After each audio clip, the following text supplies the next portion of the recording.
Hey guys, it's WalterFootball.com After the Dark Show for July 7th, 2024. We're going to be talking about the Red Wedding rewatch and a lot of other stuff as we usually do with Tom.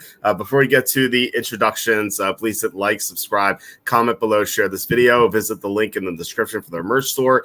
As you can see here, we have a ton of t-shirts.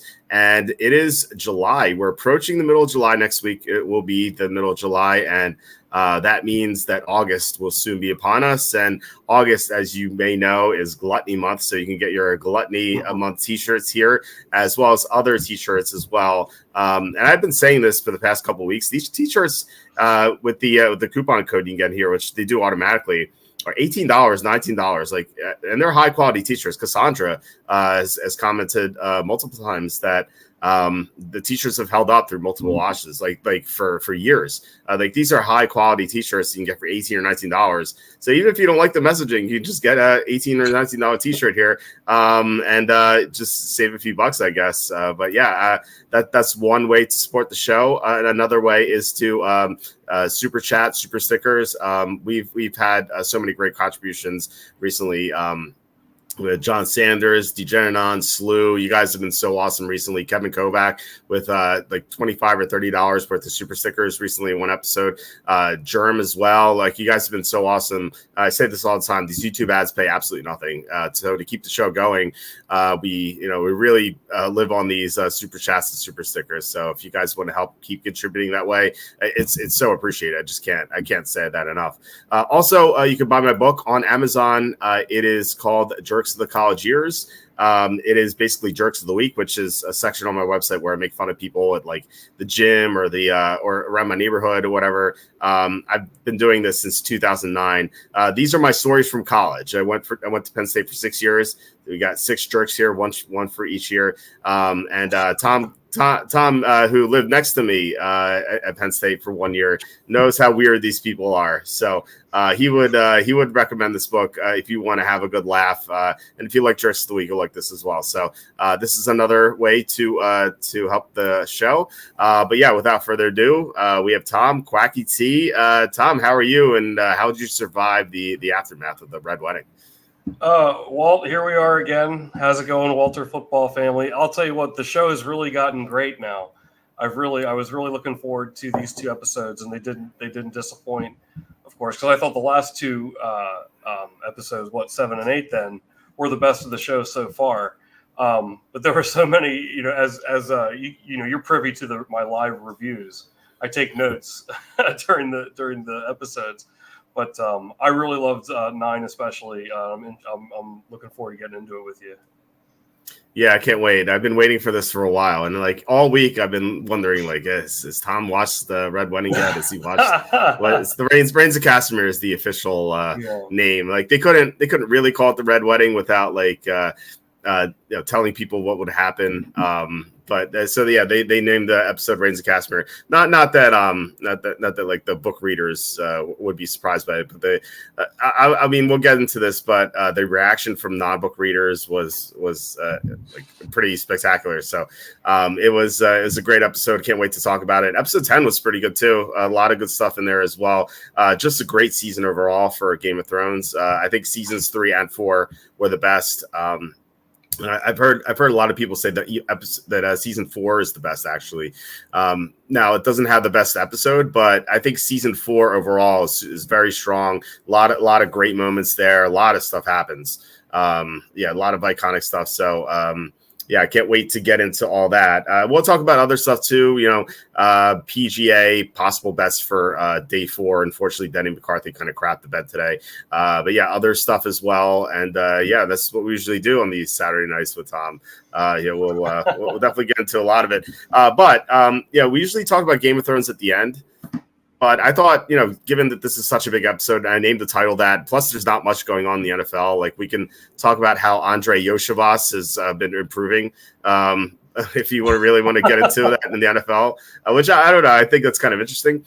But still, I don't know. It is It's the beginning of July. Training camp doesn't start for a couple of weeks, so there's really not much else going on. So I thought, why not get into the Red Wedding recap right away? Just because it's, I don't know, it's what I've been looking forward to, is hearing your opinion on the episode.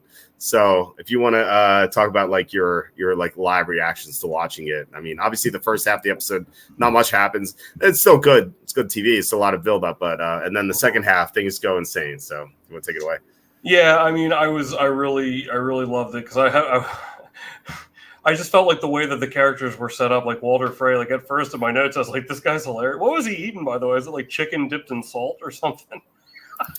Yeah, they so in the books they talk about how you eat like I think it's like salt and bread, and it's kind of the hospitality of just if you have guests under your roof, like they are presumed to be safe, and they kind of reference into the book, and it's a shame. It's a shame that the next episode where Bran's talking about the Rat King, who he was turned into a rat because he committed that crime, just killing people under your roof. It's a shame that didn't happen beforehand, because I think in the books it did happen beforehand, because you're kind of told this already, that it's like a high crime to do it. But yeah, that's basically what they're doing. It was Walter showing the Starks that they were safe there because he was offering them food. So yeah. Oh, sure. No, I understand that, but I was just trying to figure out what it was. It looked like he was like dipping it in salt or something. But anyhow, I thought it was funny, like like meeting Frey. It's like at first I was like, dude, this guy's like pretty funny. Like he doesn't even know the names of his own daughters, like first off, and he's just like, he just doesn't like seem to care, like whatever. So like I thought that was kind of funny at first, and just for it, like I didn't, I really thought that, with the build up with like Cersei, the previous episode, I thought that they were going to go after the Tyrells. So like, but I knew they were going to do, the Lannisters were going to do something, but I guess I just didn't see it coming, especially, and this was what I thought was the best part of it, was that you didn't see, I'm pretty sure, like, I don't think any Lannisters were in that episode. Mm-hmm. Yeah. And like, that's what I think. And, then we, what maybe people, I don't know. Do you think most people predicted that? But then he says, the Lannisters send their, what do they say? The Lannisters send their regards. Yeah, there's the Roose Bolton saying that the Lannisters send their regards, and that's actually, if you rewatch the show, you would have caught that in the previous episode. Maybe it was episode 7 when Jaime Lannister's still at Harrenhal and he's about to leave. The first time before he comes back for the bear. He's Roose Bolton, who he thinks that Roose is just going to go back to meet with Robb Stark. He says, "Tell Robb Stark Lannisters send their regards." And so this is just Roose Bolton repeating what Jaime said. And Jaime had no idea, obviously. Like Jaime was not privy to any of this news that this would happen. Like it was, it was a tightly kept secret for between quite a few people. Or just only few people. So, but that was a cool line, because like if you rewatch the show, you'll appreciate it. Like when Jaime just says it, like he just a throwaway line, and like Roose Bolton like takes it to heart. Send their regards. Wow, that is pretty awesome there. I guess I just didn't see all the Starks dying like that. So like. Then in hindsight, it's funny how like Bran was mentioning like like I would be like next in line if anything were to happen to, and like lo and behold, like then something that like I definitely didn't see that coming. So like I really thought it would be the Tyrells. I don't know, but I've got like I've had sometimes I get lost too, but Also, what I really enjoyed about episode 9 when they told Snow to kill that with the horse keeper there. Yeah, that guy looked like. You remember That guy looks like Rumpelstiltskin. Like if I had to put a face in, like if I that's what I think Rumpelstiltskin would look like in real life. That guy. But the guy that they said, like he'll kill him unless if he's one of us, he'll kill him, and then he didn't. And that was go ahead. No, I was about to say, I'm kind of spoiled by Once Upon a Time, that show on ABC. Did you ever watch it? No, I didn't. Okay, it's about it's basically about the show about the small town in like in New England, and it's basically like all the Disney characters are there, but they don't know that there's Disney characters. Like the mayor is the mayor of the town is the Wicked Witch or whatever, and like her daughter-in-law or something is Snow White. But these people don't know that they're like displaced Disney characters because they're under a spell. And like the richest person in town is Rumpelstiltskin. And so he like makes deals with everyone. But like, I think he's like the only one who knows that everyone's trapped. But yeah, basically what happens is this like young kid, he's supposed to like be the savior or something, or his mom is supposed to be like his real mom. He was adopted by the mayor. But yeah, the real mom comes along, and she's the one who's supposed to like free these Disney characters from the spell. And like there's all these Disney characters there. Like you have Jiminy Cricket even, who's like it's a person there, obviously. But no, it's a really good show. At least it was in the beginning. Like the first upon a time was pretty tremendous. I've never heard of the show. Yeah, it was on ABC for a while. It had like 5 or 6 seasons. First season was great, and then it slowed downhill, and then like the final season was awful. But the first season was really good. So like my point is like I remember Rumpelstiltskin from that. Like if you tell me Rumpelstiltskin, I remember that guy. The guy who played Rumpelstiltskin on the show was awesome. He was so good at like playing this like deceitful guy who you could never trust. He ended up marrying Belle from Beauty and the Beast. So like it was he ended up being the Beast sort of, and is kind of and then she fell in love with him slowly, and so like he became a good character because of Belle, but then Belle died and then he became evil again. Like it was like toward the end it got a little silly because like they'd always have these redemption arcs for these characters, then they become evil again. It's like, come on, like the Wicked Witch. She actually became a good person because she tried to stop Rumpelstiltskin. But then she fell in love with Robin Hood, but then Robin Hood died, so she became evil again, and then she became good again, and then she became evil again. It's like this whole thing. But the first season was great. That's my point here. What do you like better, that or Game of Thrones? Well. Let's watch that next. Yeah. That'll be the next rewatch. Yeah. So I don't know. I thought that was. I think it's interesting too that Bran and Snow were like in such close proximity and didn't even know it because they were up in that tower, and like he used his. It's going to be really. I actually thought we were going to see some more White Walkers by the end of the finale. So I was kind of shocked there. It wasn't much of it like. I mean, yeah, there was a cliffhanger, but it wasn't the cliffhanger I thought it was going to be, I guess. Yeah. Sorry, probably I'm skipping around here, but probably the weakest of all the season endings, except for season 8, obviously. But even season 7, which is awful, had a greater ending. I'll let you know when we finish season 6. I'll let you know what that is because you're not going to watch season 7. But it was a really cool. It's a really cool final scene. And actually, you could probably just watch it on YouTube because like the graphics are so incredible. But no, I thought that was the Daenerys stuff at the end. I thought was kind of silly. And I remember watching that with people. People were disappointed that was the final scene. And you didn't see the White Walkers, but you did see them in episode 8. I guess I just thought it was going to go into a different direction. Yeah, well, Sam killed one of them. That was like the big news that they're vulnerable to this dragon glass stuff that he found at the Fist of the First Men. So I mean we can talk about that in a bit. But as far as the Red Wedding is concerned. John asking were expectations for this episode too high? What do you think? No, I thought they're right on. I expected great, and I thought it was really great. It was very surprising in a way I didn't think it was going to be. I didn't think it was going to be. I was surprised by how it all unfolded, in that way. So no, I would say it met or exceeded. To answer your question there, John.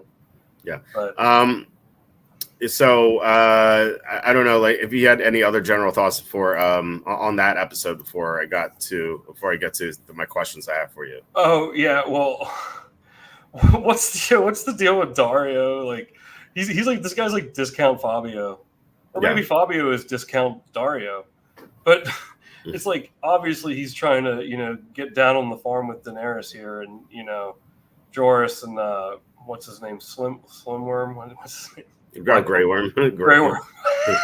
His brother is Slim. No, you know what? Sorry, as I knocked my headphones out. You know what I was thinking of? I downloaded remember Earthworm Jim?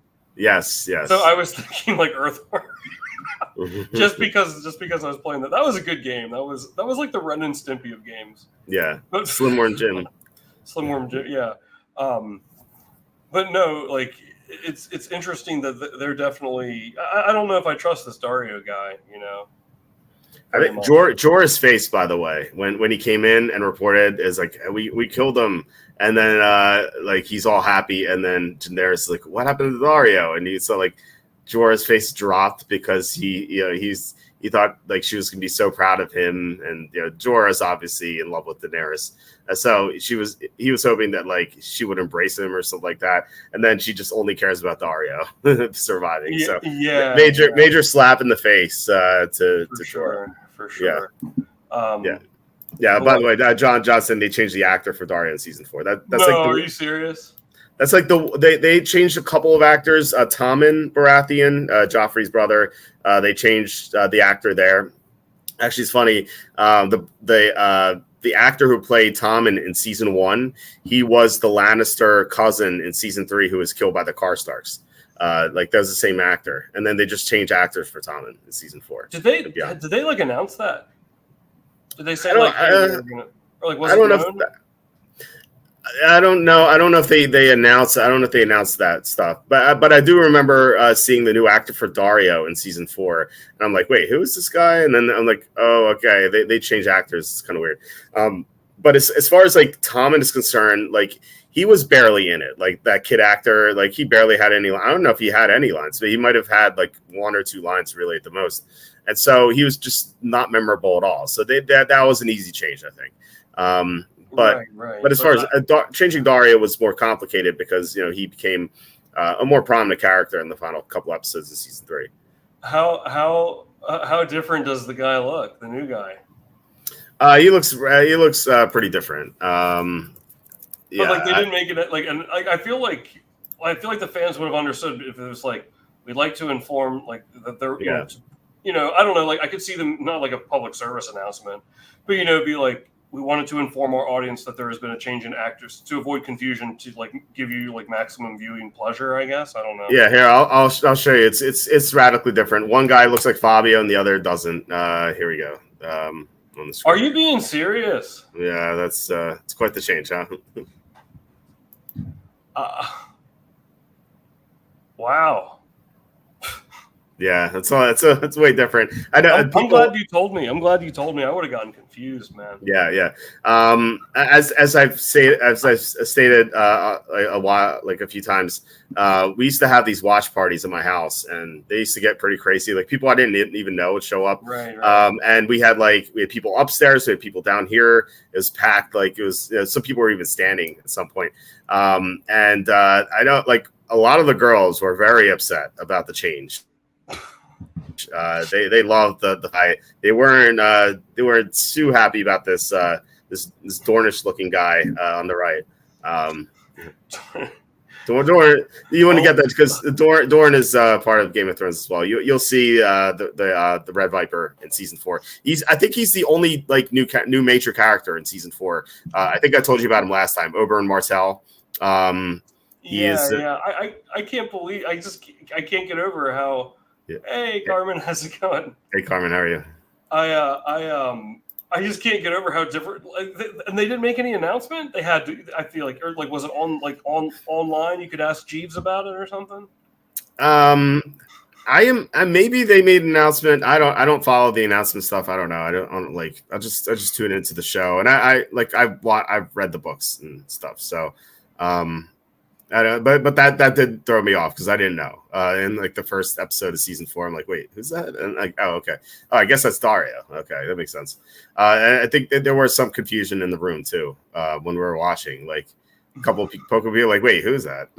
But yeah, we for the most part, I think the people watching with us were pretty smart. There's one exception where this guy was like, this guy watched like every episode up to like the middle of season 3. He's like, wait, who's Tyrion again? I'm like, come on, man. Like, oh wow, that's getting worse than that. That's like 10 times worse than I ever. No. He was just I don't like he must have not been paying attention at all. Like, but he was there for every episode.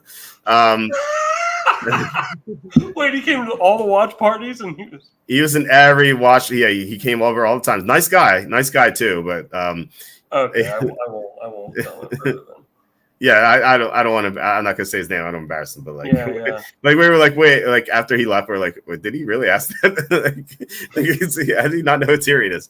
But no, and I wanted to talk about the watch party too because I've been hinting at this, like the reactions to the Red Wedding for the watch parties. All the girls, like I would say, most of the girls were in tears. Like after the Red Wedding, there was one girl. I don't say her name. She was like sobbing uncontrollably, like after the Red Wedding, and it was just if you didn't know what was coming, you were in for quite a shock. Like all the book readers knew, but like right. most of the girls, it was funny. Like most of the guys there were the book readers, and most of the girls didn't read the books. And like all the girls were shocked and like they were crying. Like like I said, one girl couldn't stop crying. It was crazy. Like once Catelyn Stark's throat was slit, like she just lost it.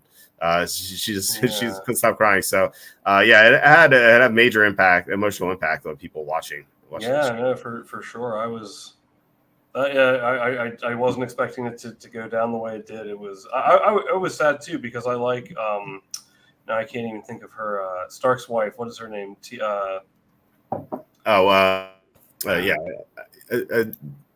Talisa. That's right. Sorry, I was looking for It's a different name in the book. That's why I don't know why they went that route in the show. It's slightly different. Well, actually, it's kind of radically different. Yeah.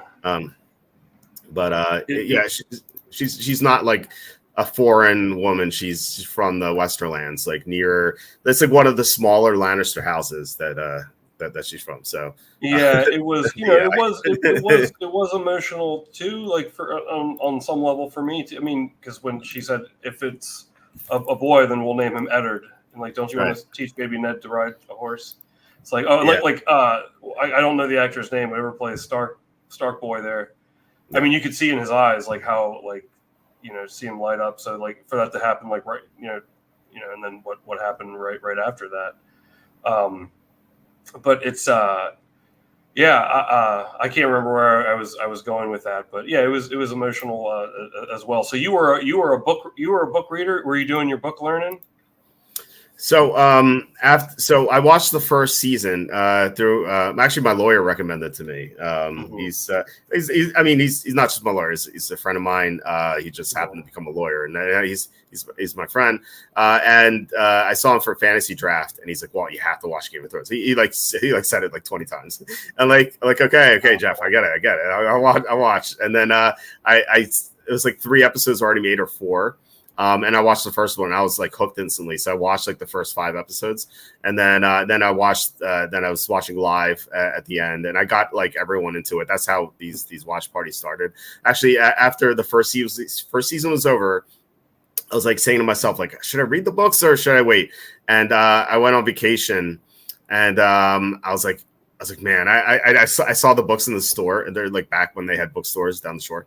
I saw the books in the store. I'm like, man, I can't wait. Let me just start reading the books. So I read all the books that summer, and so actually we before season 2 came on, and they used to air it in the spring.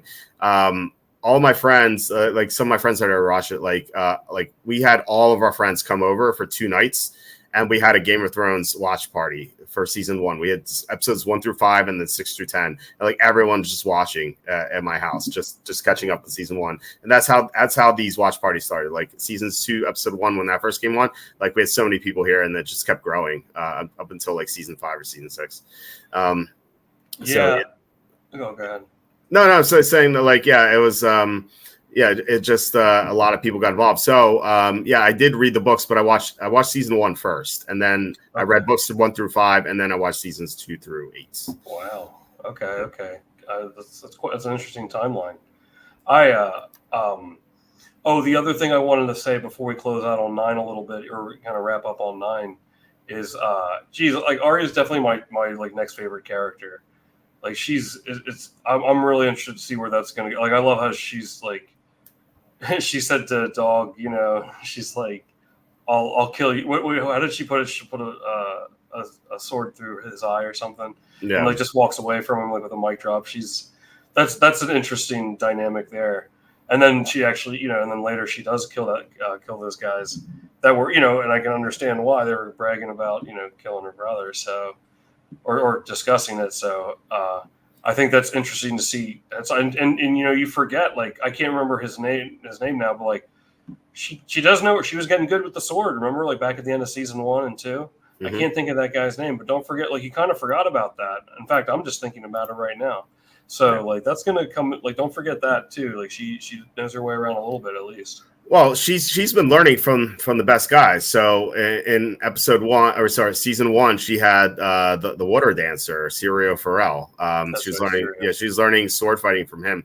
In season 2, she was learning from Jaqen Hagar. Like, not a lot, but kind of like being a stealth killer and stuff like that. And plus, like, you'll know that it's kind of obvious they're going to meet up again because he gave her that coin. And then in season 3, she's learning the archery from Ange in the Brotherhood without banners, and now she's with the Hound. So she's been learning a lot of like killing abilities from these people. So you can see her like skills. She's like leveling up like very quickly. You can see it. Yeah, for sure.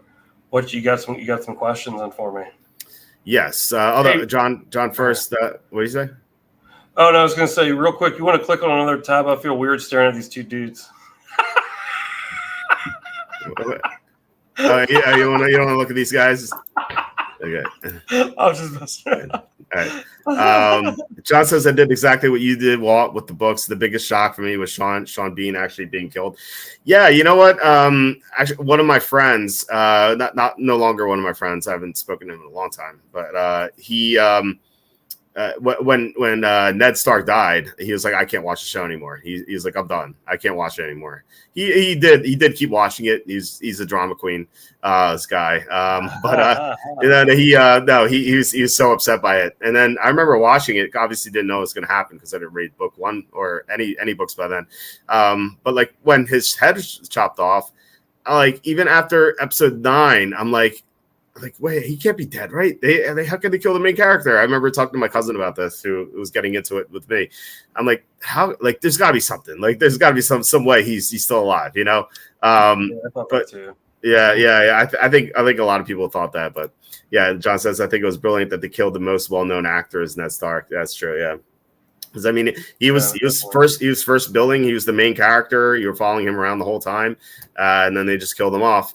And then they did it again here in season 3, episode 9, where they killed a bunch of people. And yeah, I thought like they wanted to really tug at the heartstrings when Talise was telling Robb Stark about baby Ned Stark, and you envision this beautiful future where Robb's teaching baby Ned how to ride a horse or something, like she put it, and then that's how George R. R. Martin gets you, and plus you also saw that with Arya, like she was about to reunite with her family, like this is a buildup he had for 2 seasons, because the last time she saw her family was when Ned Stark told her to pack up her things in was it season 1 episode 8? Wow. Or no, season 1 episode 6 when he was arrested. And I guess she saw Sansa for a little bit after that, but no, she didn't see Sansa. Maybe she saw Sansa at Baylor when her father's going to be killed. So like that's like technically the last time she saw her family. It's like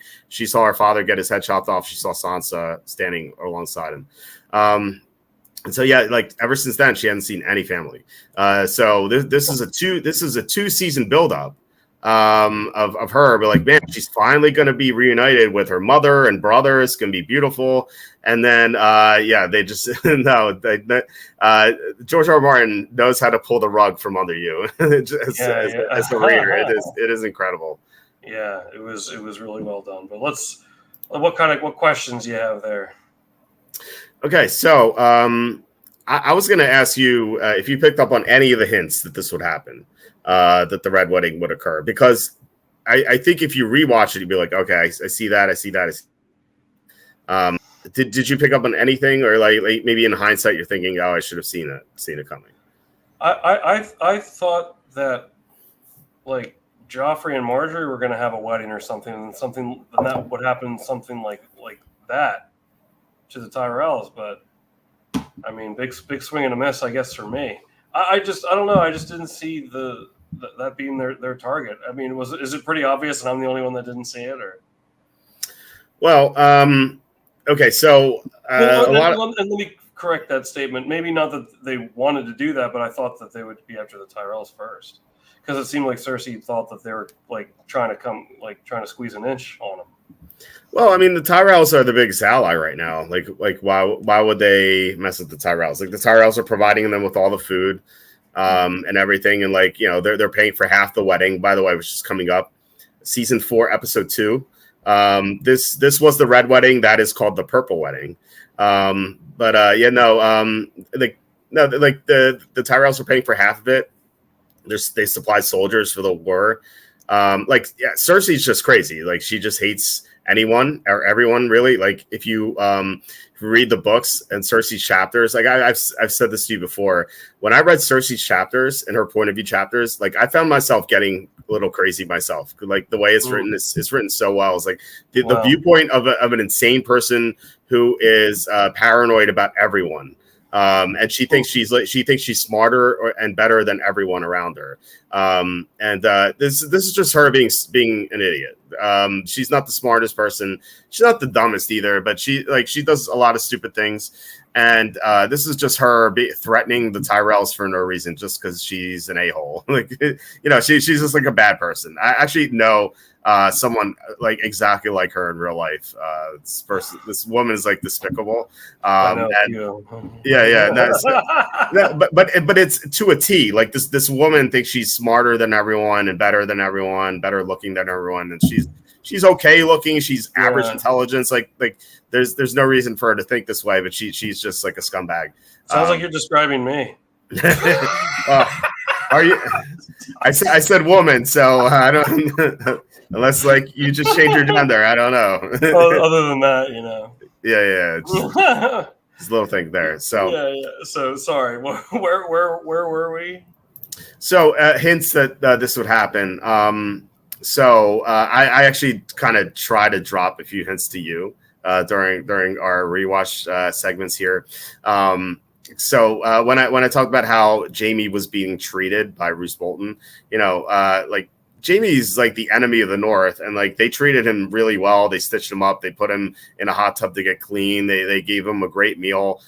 Roose Bolton was being super nice to him, and then they landing. And I even brought that up to him. Like, do you think this is weird that they're treating Jaime this way? They're like, suddenly, like, why are the Boltons treating the Lannister, like the heir to, well, he's not technically their heir, but the Lannister son, the first son, why are they treating him so well when like Robb Stark would have locked him up in a cage and like he wouldn't have quite killed him because he needed Sansa back, but he would have covered him in crap and everything like that. Like he would have tortured him just like Ramsay Snow is torturing Theon, but no, they treated him like a king. Like they gave him great meal, good medical service, So that was a hint that that the Boltons kind of switched sides, and the Boltons are like one of the three main houses that were aligned with the Starks. You had the Umbers, you had the Boltons, and you had the Karstarks, and the Karstarks left them because Robb Stark executed the main Karstark guy for killing the Lannister nephews. So the Karstarks left, and now it was down to just the Umbers and the Boltons, and the Boltons are the main ally, really. They're the most powerful, and so like the leader of the Bolton house is like treating the enemy like super super kindly. It's a hint that the Boltons already switched sides. Mm-hmm. Also, like I kept asking you this, like, what do you think Tywin Lannister's writing the entire time? He was writing to Walder Frey and Roose Bolton, and oh wow, now that makes sense. Yeah. I don't know, man. I don't pick up on these things. I didn't even know who Walder Frey was till we saw him. Did we meet him before? Yeah, he met him in season 1 because Catelyn Stark met with him, and she agreed that Robb Stark would marry one of his daughters. So he was briefly in it. It was like okay. I was gonna say because I don't remember him from before. Yeah. doesn't even know his own daughter. So that's pretty. I thought that was kind of Yeah, he's like Wendy. She's like, yeah. well done. Yeah, that was good. He's like, it doesn't matter. Yeah. No, that was good. I enjoyed that part. But then I felt bad for laughing at him because he's because of what happened at the end. But anyhow. Well, I mean, think about like if you're Walter Frey, you have to be really pissed. Like this guy is. You have to think about. I mean, he said it repeatedly. He's like, everyone laughs at me. No one takes me seriously. This guy has a complex, inferiority complex. Mm-hmm. No one treats him seriously. And like he's even like, they called me late Walter Frey because we arrived late at the battle. Like this guy takes Slice very seriously. Mm-hmm. And I mean, he was stilted here. Like the king of the North promised to marry one of his daughters, and suddenly he took in this foreign woman who's not even a big part of the house. Any house. Like I think that Walter Frey may have understood it. Like he still would have been pissed, but like if Robb Stark married Marjorie Tyrell, for example, like I think he would have. I don't think he would have pulled something like that off because he would have understood it. Like again, he would have been pissed, but he took it as a huge slight that Robb Stark that married just some unknown woman and not one of his daughters. So he was really angry, and so. Did Edmure and Rosalind make it out unscathed? I mean, they took him away, and then all the carnage started. So, are we to believe that they came out unscathed? Well, in episode 10, I think Frey says Edmure's rotting in the dungeon, and obviously, okay. and obviously he's not gonna treat his own daughter poorly, so she's probably just hanging out. Fair enough. Yeah. So I think Edmure, he said, is just rotting in a dungeon somewhere. It's got him hostage because Edmure is the leader of the Tully house now that the father died. Mm-hmm. So he's just holding him hostage. Which I thought he would, when I was reading the books, I thought they would take Catelyn Stark hostage. But then I remembered all the Starks are dead, or so they think, because they think Bran and Rickon are dead. They killed Robb Stark. Jon's a bastard, and like Arya's presumed missing. Like the only Stark alive left is Sansa, and she's under control of the Lannisters. So, I was like, yeah, why didn't they keep Catelyn Stark as a hostage? And I'm like, yeah, it doesn't matter. All the Starks are dead. So, right. I shoot. Now I forgot the other question I was going to ask you. Okay, never mind. Oh, we'll come back to it. We'll come back to it. Yeah, the Blackfish got away. By the way, he would be important. Yes. Remember the uncle of Edmure? He was like, he's like, I got to take a piss, and he left just in time. Right. Yeah, Blackfish is a cool character. It's, more so in the books than the show, but he's okay. He's significant as well. So Edmure is being held hostage there. What do you think was Robb Stark's downfall? Like what was his biggest mistake? Do you think? The power of boners is unbelievable, man. That's what I even asked you this. I asked you this because I knew it was coming. I was like, would you have married the Talisa girl, or would you have kept your vows to Walter Frey? And you said you'd marry Talisa. Yeah, I don't care, man. It'd be worth it. Yeah. No, but I mean, I don't know. I guess if I lived in horse and buggy times, that would mean, the vow would mean more to me. But like, you're asking me if I'd choose one of Walter Grey's daughters or Talisa. I mean, well, I mean, for looks, but like if you kept a promise to someone, like someone important, like you needed their army, and like would you break your vow?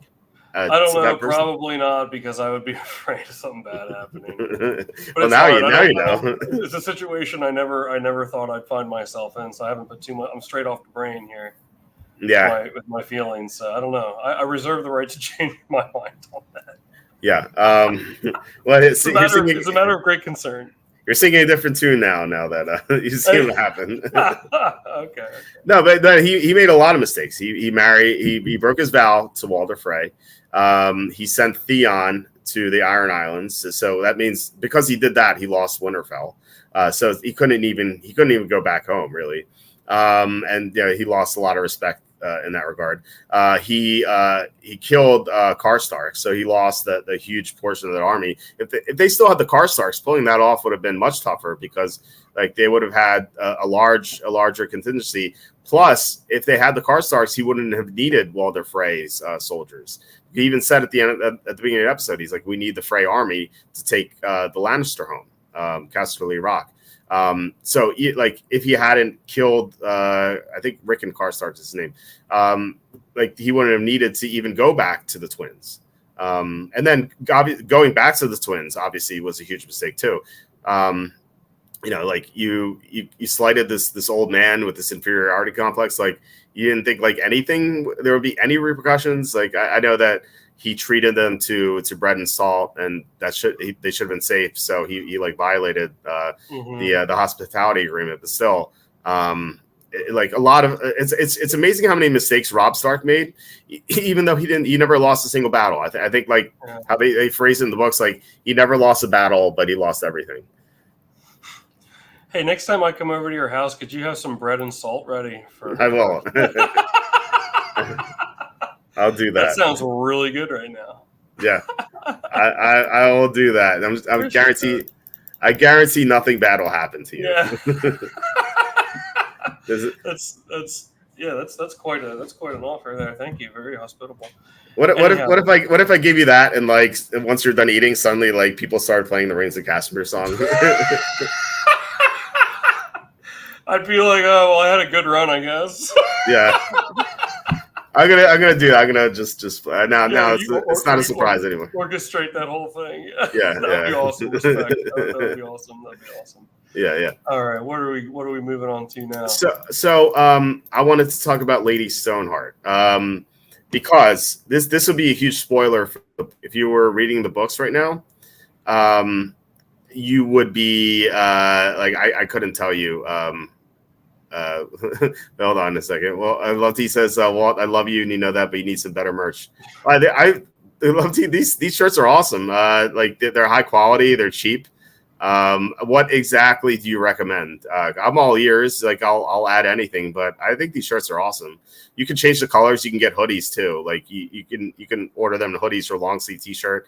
It's like a lot of options on the site too. The link's in the description. So, but yeah, I mean, if you have any recommendations, I'm all ears. Right, so anyway, so Lady Stoneheart is this major character in the books. She doesn't show up in the show though. Which is a huge, like the first sign I thought that the show was going downhill was them not introducing Lady Stoneheart in season 4, maybe even season 5. Now, the actress who would have played Lady Stoneheart, she was on another show for 2 seasons. So season 4, season 5, Game of Thrones. So I thought maybe season 6 she'd come back on. They never had her. So I wanted to tell you about Lady Stoneheart, unless you're going to read the books. And I'm not. Okay, Lady Stoneheart. I can barely read my name. Yeah. Go ahead. Sorry. I'm not going to read the book. I just thought of that one of the famous scenes from Boy Meets World where like Eric Matthews scores like a 160 on the SAT, and then he's like, "Don't you get 200 for spelling your name correct?" And like his friend points to, he's like, "Oh, 2 T's in Matthews. Stupid." That's awesome. Yeah, I love that. I heard this story that there was like it's impossible to get less than like a 400 or something. But yeah, that's the joke is that like you get like 200 or 400. I guess no 400 now. That you get 400 points for spelling your name right. But even if you don't spell your name right, I think you still get 400 points. I used to hear this rumor, and this was before the age of the internet, that there was a kid that scored like between like 0 and 400 or whatever the minimum score. Like he basically like he figured out a glitch in like the Scantron system or however they graded it. Like if he filled out certain bubbles, it would produce like a different, something like that. And they said that like colleges wanted him because like that means like you're really smart. Mm-hmm. But I don't know so when I guess it changed, the SATs out of 2400 at some point, but I think they went back because 1600 when we were in school was a perfect SAT score. right. There was a girl from my high school. She got a 1600, and then she took it again and got a 1590. That's pretty crazy. I mean, I look back, dude. I was.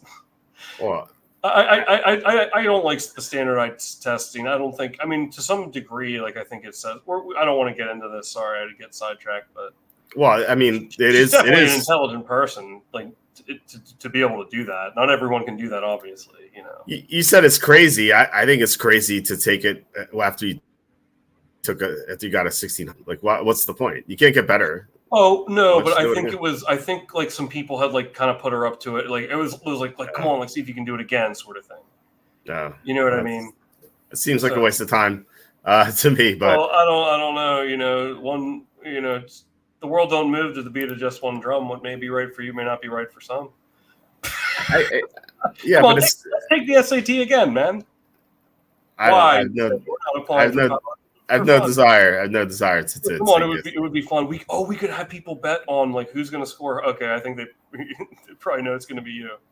But why would it be me? I don't know.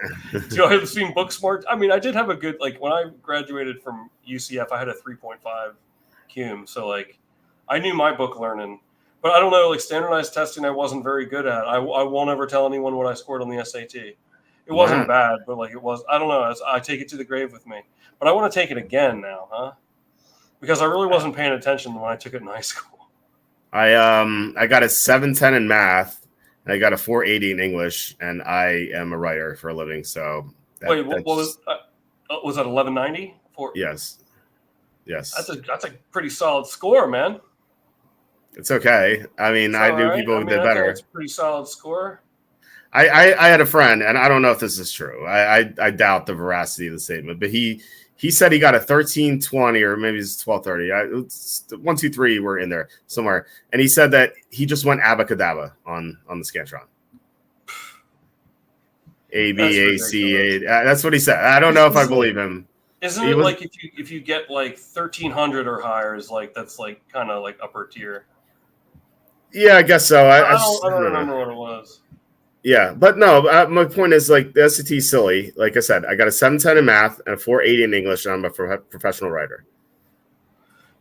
Does that make sense to you? Like, is the SAT predictive of anything? No.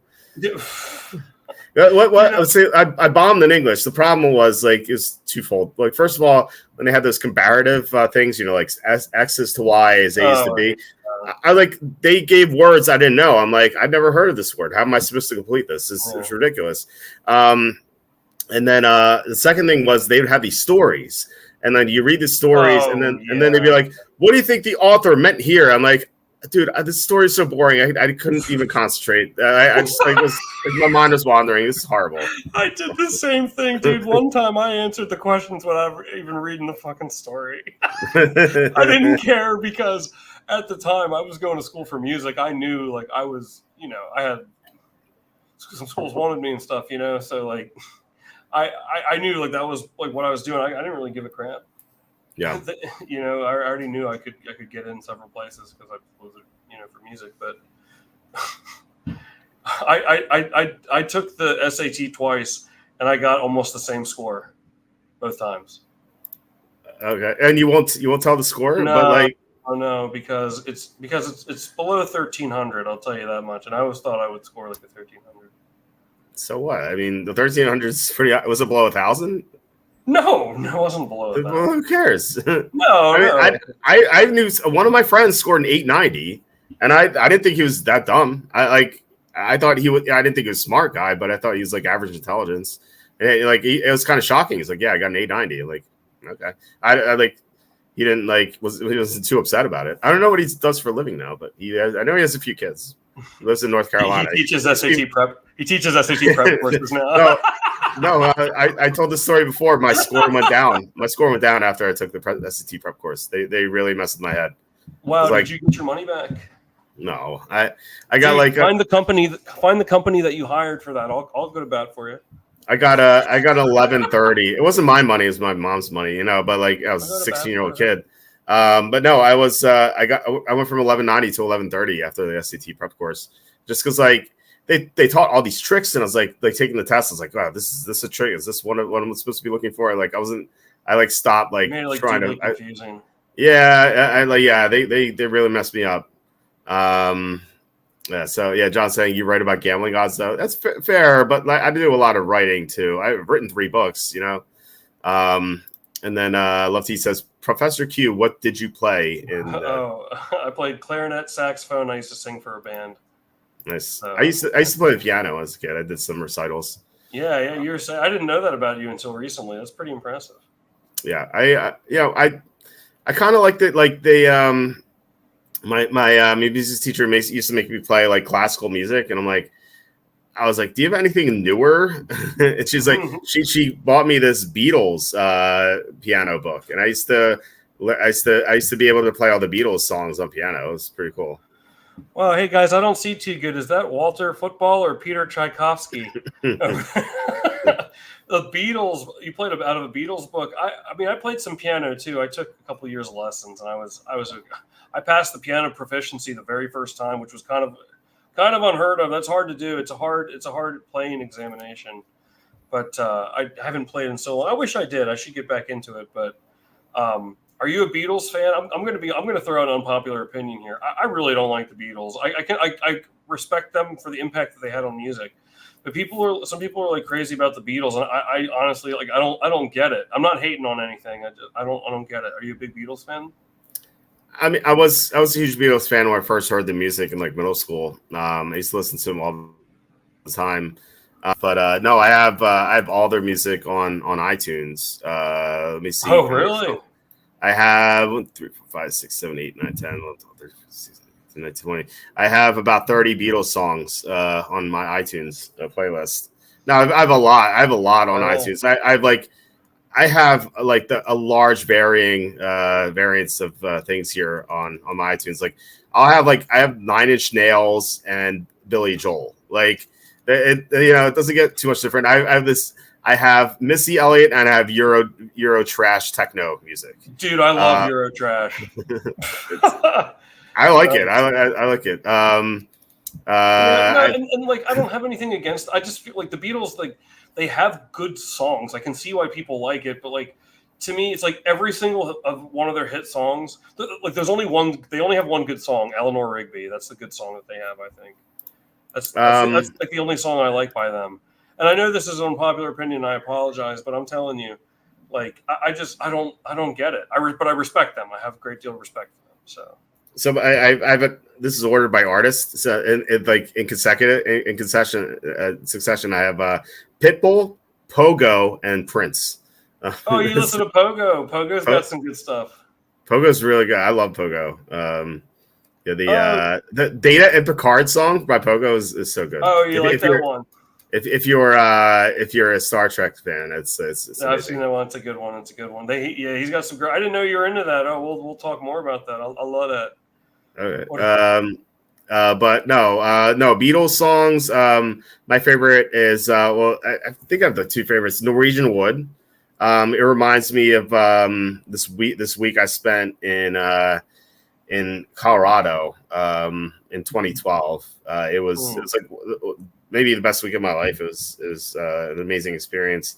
And then I had 3 favorites. Tomorrow Never Knows, which is like one of the later ones. It's like out there.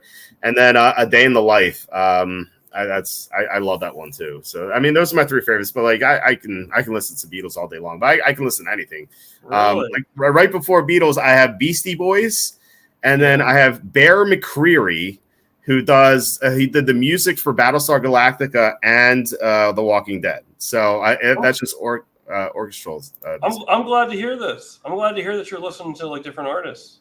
Oh, I listen to everything. I don't love a specific thing. I just listen to stuff. But when I'm actually writing words, like my Pix articles, I can't listen to anything with words. I have to listen to video game music because especially if I'm tired, the words will I'll start writing the words that I'm listening to, and it just really messes with me. So I have to listen to Donkey Kong Country music or Mega Man music because I cannot listen to anything with words if I'm writing. I always thought that you told me you didn't really there weren't a whole lot of artists that you like. See, I'm not. I like them. I'm just not like I'm not in love with it. Like I like all this music. I'm just not like if people ask me what my favorite song is, I don't know if I can answer you. I don't even know. It's probably like a video game music. I don't know. I have no idea. I mean, that's a tough question. I think that's a harder question than like your favorite movie. Or like favorite song. I mean, there's a lot, and like I guess I feel like it changes a lot. I have like top 5 favorite albums. You ever like someone ask you like what are like your top 5 favorite movies, and like you can't think of any movie that's ever been made. Yeah, it's always like Groundhog Day, Clue. I have to say, The Lion King. I watched that a million times when I was a kid. Obviously, it's dated now, but my son got into it earlier. But I don't know. I don't know what my favorite movies are. Karate Kid probably has to be up there. Would you put Game of Thrones in your top 5 favorite shows? It's hard because it ended so poorly. I don't know. Seasons 1, if it was just 1 through 6, yes. But I almost have to. You almost have to factor in season 7 and 8.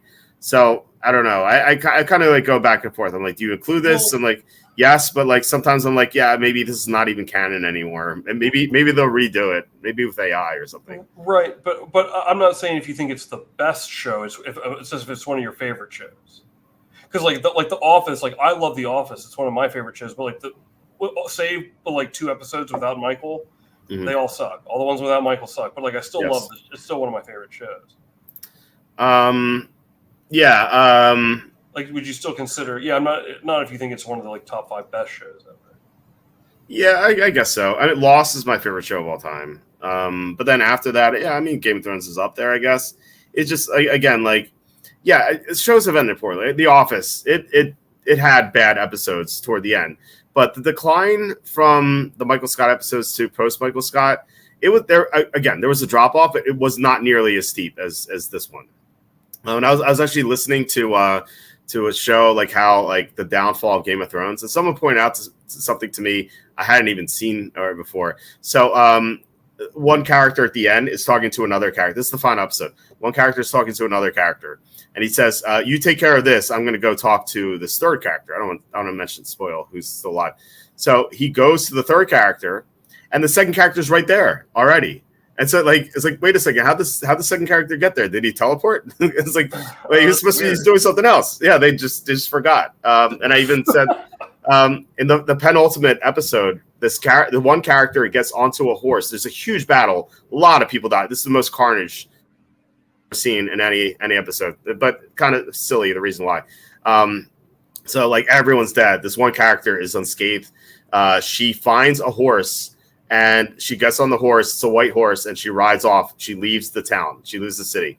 And like everyone's speculating, is this like because like the white horse is one of the horsemen of the apocalypse, or like what? Where is she going? Is she done? Because her character arc finished in that episode. Like it was done.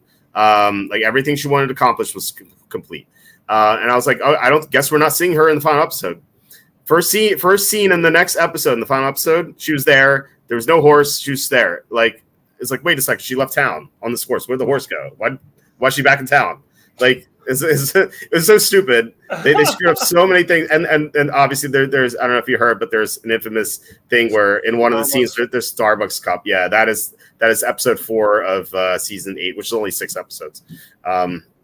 Yeah, it was the downfall from Game of Thrones seasons 1 through 6, especially 3 and 4, to 7 and 8 is the most dramatic downfall of any show that has ever existed. Even The Office, like it is tenfold The Office. If you think The Office at the end was that much worse, like Game of Thrones at the end, it's a completely different show. Wow.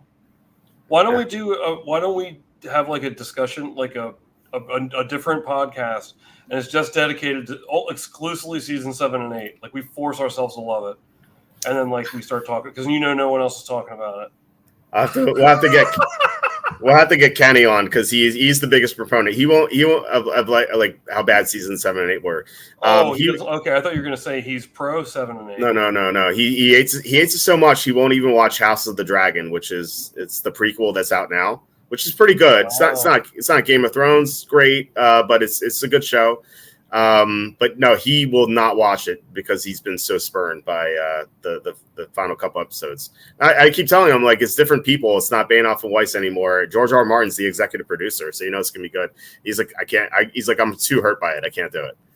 Which I don't blame him. I really don't blame him. But if we do talk about season 7 and 8, we have to get Kenny on. It has to be a 3-man show because he will go on long rants about how bad it is. So like once you're done season 6, we can have that episode. Oh yeah, I'll watch every episode of 7 and 8 like 20 No, don't do it. Don't do it. We'll just tell you how bad it is. It's a waste of time. It really is. I'll be like the guy on God 7 and 8. Do you know? Have you ever met anyone that's like, oh, I love it? Like, no. Okay, like, and I'm not talking about people who are like, it's okay. Like, those people don't count. I'm talking about people that are like, oh no, like 7 and 8 are so good. I love that. Those are some of the best episodes, and people give it crap. You've never heard anybody say it. I mean, I'm not saying. I'm sure it's a non-zero number, but you've never heard. No, never. I've met people who are like, it wasn't that bad. That's the best I've heard. Sure, but season 7 had a lot of dumb stuff. But it had a bunch of cool scenes too. I'll give it that. Like the final scene at the end, there's something happens at the wall in the final scene. Really, really cool. I'll rewatch it sometimes. I'm like, man, it's like the graphics on this, like the animation is so awesome. But man, the dumb characters became smart. The smart characters became dumb. They have they hatched this plot that made no sense at all. I'll tell you what it is eventually. It just got so stupid. Don't tell me yet. Yeah, no. It just got so stupid. And then like season 8 was even worse than season 7. Like I remember being so disappointed by season 7. I'm like, I remember on the show with Kenny, I used to have these crackpot theories, like stuff that was going to happen. None of it happened, of course. Like all the dumb stuff happened. It was stupid. John saying rewatch season 7. It had some redeeming qualities. Season 8, on the other hand, yikes. Yeah, no. Season 7 had a lot of like logic lapses. Like one character went from one side of the world to the other in like 5 minutes. It made no sense, just based on convenience. And then like the main villain of season 7 and 8. He had an easy shot to kill one of the main characters, and instead he took a shot at another character in the distance. Like it's just like if you rewatch it, you're like, this is so stupid. There was a return of one character in season 7 that you don't hear from a while. Like right now, you've met him before, and he's disappeared. He reemerged in season 7, and like that's kind of cool too, seeing him again. But then like. There's just so many dumb things about season 7. Oh, that one character runs a marathon in like 10 minutes. Like he has to go from like way north of the wall to the wall, and he runs the distance in like 20 minutes. So like for some reason, it's just so stupid. Jeez, it's just like they just lost all logic because they wanted to get through it. Because Bainoff and Weiss wanted to do Star Wars, and they actually got kicked off the show. I don't know why. Maybe because it was Game of Thrones 7 and 8 were so bad. I don't know why they got kicked off, but John's saying I found out that David Tepper bought the rights to Game of Thrones for season 7 and 8. Yeah. Okay. That's It's very, very appropriate. Bryce Young over C.J. Stroud, of course, and then John says favorite 5 shows: Lost, Game of Thrones, Breaking Bad, The Office, X-Files. I'll definitely put Lost, Game of Thrones, Breaking Bad on there. The Office, I liked a lot. I kind of treat like half-hour comedies, like sitcoms, like differently. Like it's just so different. Like, how do you compare Curb Your Enthusiasm and Seinfeld and The Office to Lost, Game of Thrones, Breaking Bad? It's just difficult to do for me. So I have like separate categories for both. X-Files, I liked X-Files. It was just a little too procedural, but it was I enjoyed watching it. It was a good show. I remember the X-Files, but I didn't watch a whole lot of it. I've never seen Breaking Bad. I know everyone looks at me like I'm crazy, but I know it's great. I know its prowess, and I will get to it eventually, but we're one baby steps. You got me watching Game of Thrones, so that's a step in the right direction for me. Yes. Step in the right direction. That's totally true. All right. So, I was going to bring up Lady Stoneheart. So we got a sidetrack about the SATs somehow.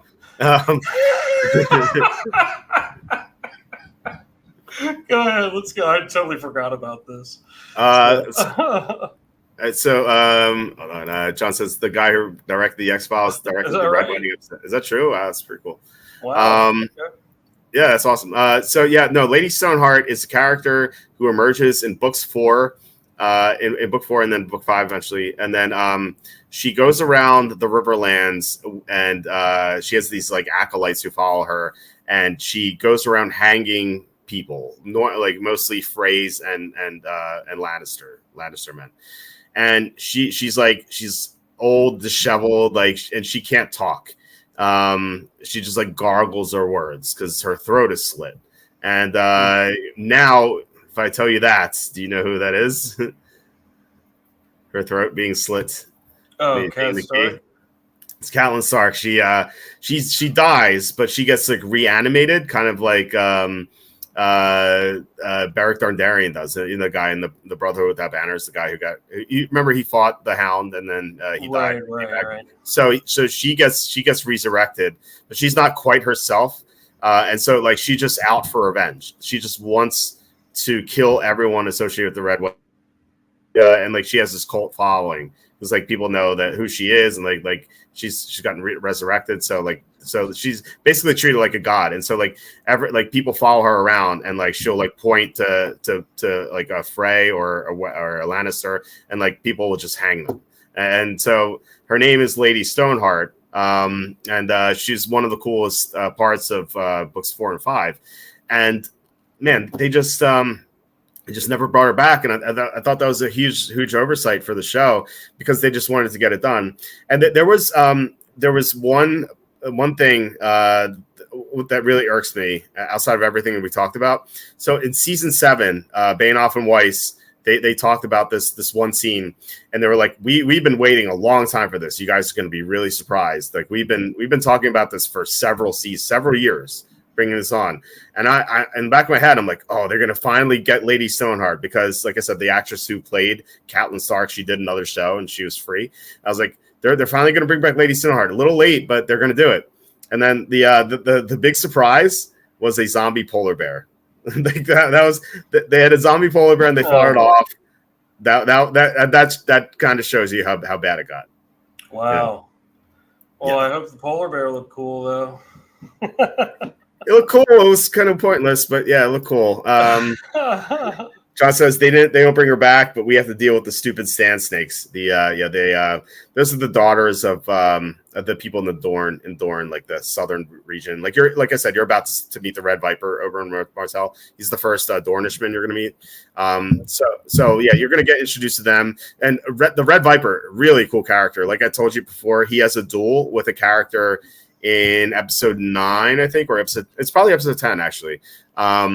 He's one of the best duels you'll see on TV. It's incredible. And he keeps yelling the same thing over and over. He keeps yelling, "You raped her, you murdered her, you killed her children." Like he keeps yelling as this is happening. And it's even cooler in the books because the guy he's fighting keeps getting more and more agitated as he keeps hearing this. And the Red Viper is smaller, much smaller than this man he's fighting, but he's like an acrobat. Like he has this lance and a spear, and like he's doing these like crazy moves in midair. And he does this on the show. It's like really cool. I rewatched that scene recently, and it's one of the best scenes that I'm looking forward to you seeing. All right. I always say that you raped her, you murdered her, you killed the children. So yeah, really really cool stuff. And speaking of quotes, one of the best quotes in TV history, you heard in episode 10. Oh yeah. Any man who must say I am the king is no true king. Any man who must say I am the king is no true king. Actually, like I joke around with my wife sometimes, because like we had these two dogs, as you know, and they listen to her a little bit more than they listen to me, and so she just sometimes jokes, she's like, "I'm the alpha here." And I go, any person who says I am the alpha is no true alpha. That's good. That's good. Yeah. One time I saw, people make those custom license plates on their cars, on the license. I have one. My wife made one for me. It's WalterFootball. Okay. There was one that I saw one. I was out in Vegas, and the license plate said Mr. Suave. And I said to my buddy, I was like, you know how I know that's not Mr. Suave? Right. Exactly. Mr. Suave doesn't advertise. Right. You know, Any man who must say I am Mr. Suave is no true Suave. Disco Stew doesn't advertise. You remember that from The Simpsons? Yes. Anyhow. Yeah, no, it's a great point. And Lannister, Tywin Lannister, another zinger in season 1 where he said the lion doesn't care about the opinions of sheep. But no, this was much better. Or this is another great one too. But yeah, it is. I've referenced the scene a lot to you, where he kind of owns Joffrey. He's like, the king is tired. Send him to bed without supper. and Joffrey goes, "I am not tired." Yeah, that was great. He gets like ushered off the bed. It's amazing. And right after that, Tyrion's like, "You just sent the most powerful man in Westeros to bed," and then Tywin's like, "You are a fool if you think he's the most powerful man in Westeros." Yeah, I noticed that too.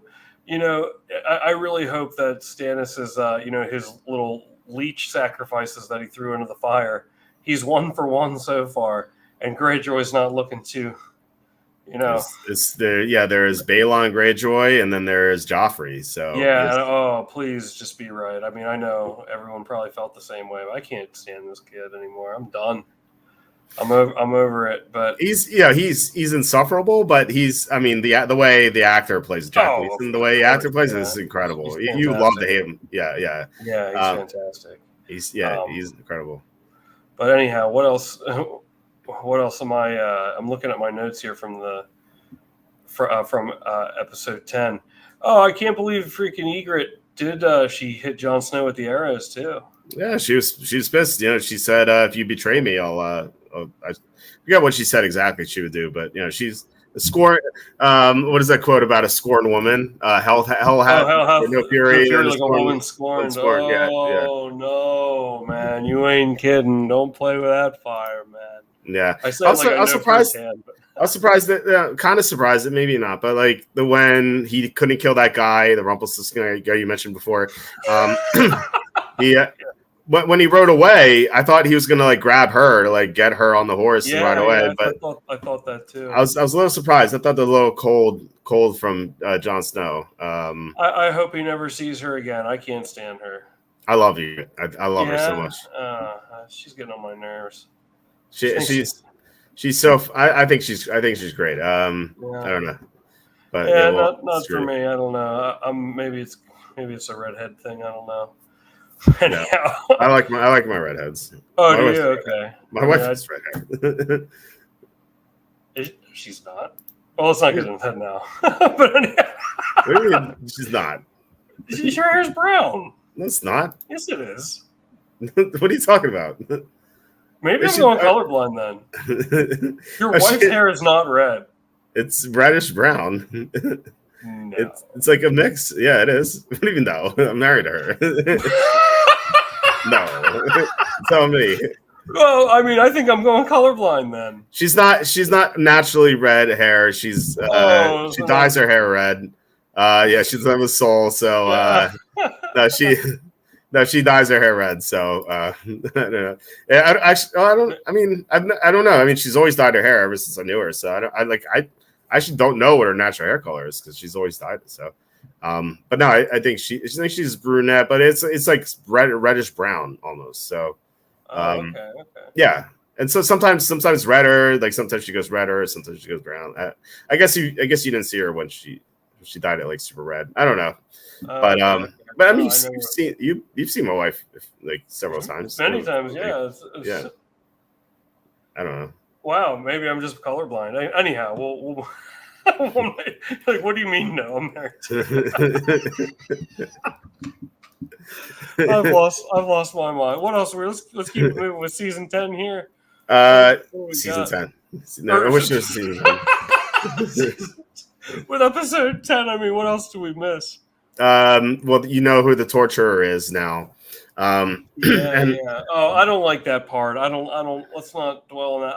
That makes my skin crawl a little bit. I don't like that style of torture. Other torture is okay, but not that. Yeah, I mean it's even worse in the books. But yeah, he does some crazy stuff with Theon. Like he calls him Reek for a different reason. He makes him bathe in like actual poop.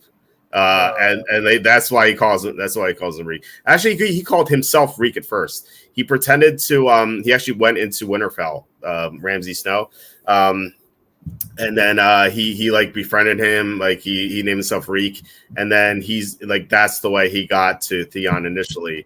But there were some signs that like you could tell it was Bolton. He was a Bolton. Because like first of all, in season 2, Ramsay or Roose Bolton says he's going to send his bastard to Winterfell to capture Theon. So that was one thing. But another sign was like you could see the Bolton sigil is always as like a red X, and they always tortured him on an X. So that was a sign that it was a Bolton torturing him. I wouldn't have picked up on that. Yeah, it's hard to watch those parts. Yeah. It's hard for me to watch those parts. I don't feel weird. I got it. What else do we have? There's the ending with Daenerys where they call her Misa, which means mother, and then they carry her off into the crowd. Like people who watched it, like it was a dramatically different reaction than episode 9, where like all the girls are in tears here. And then like the end of episode 10, people are like, I didn't like that. I didn't like they treat her like this godlike figure because she freed them. I don't know. Like a lot of people are like taken aback by it. I don't know. I was kind of neutral to it. I was like, this is kind of a disappointing way to end the season. Like one of the, but like then again, they just had the red wedding. So like, how do you top that? I guess right. I don't know. That. Yeah. I mean, what are they trying to do? What is Daenerys and the Dothraki like? What are they? I mean, they're obviously growing in numbers, and like her reign, like she's establishing like, a following here. Right. But like, what is their like? Where are they? Like, I just feel like they've been traversing across the desert for like 4 seasons or 3 seasons now. That's that's definitely a fair criticism. It's something that people are complaining about. So like the thing is like she needed ships and she needed an army. She got all of them, and she was even offered by the you remember the man in Yunkai who went to her. He had those like eyeshadow on his face, and he was like, I will give you ships. I will give you whatever you want. Just leave. And like if her goal was to get all of that stuff and just go to Westeros, then that was it. Like that's all she needed to do. Like she didn't need to free the slave.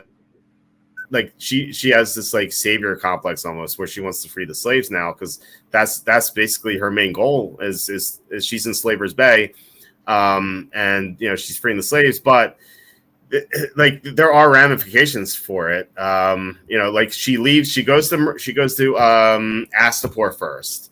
That's where she gets the Unsullied. Then she goes to Yunkai. That's where she's now. And then she'll be in Marine next season, which is the 3 main cities of Slaver's Bay. Once she gets to Marine, she hears news that Astapor, like the slavery's back in Astapor. And so she's like, and I'm not even sure they mentioned this in the books, in the show, but they mentioned in the books. That's what I'm telling you.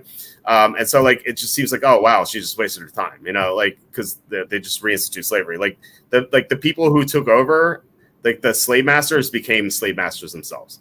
And so just because it's how they do things, it's how they've done things for so long there.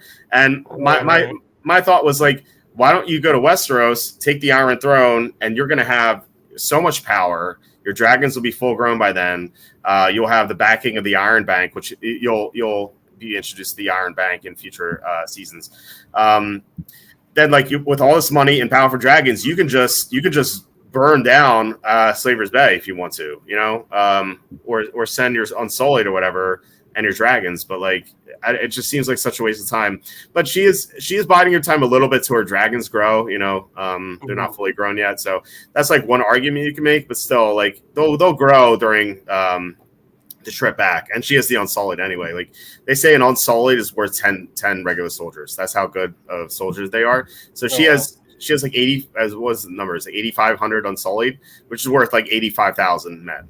And I think the Lannisters had 100,000. They lost some against Robb Stark, so she would have the biggest army in Westeros.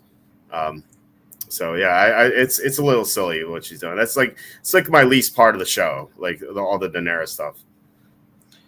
Oh, I feel like it's going to have a big impact. Soon, though, yeah. I contend that she's the mother of Jon Snow and or Bran. Okay. And do you want to say why? I mean, you told me, but you want to say why? Yeah, it just seems like to me from the start, it just like when she walked through the fire, like she has some sort of like supernatural power or ability to me, like so does Bran, and so like I wouldn't be surprised if, and that coupled with Ned was so like ready to defend, like because Robert was going to have her killed, and he like wanted to put a stop to that. I don't know. I think, and also because that would be a weird twist. Mm-hmm. And that's, you know what I mean? And that's what we've seen a lot of so far. So, yeah, I think there could be something to that. So, Okay. or I could be completely wrong. Absolutely incorrect. Not even close.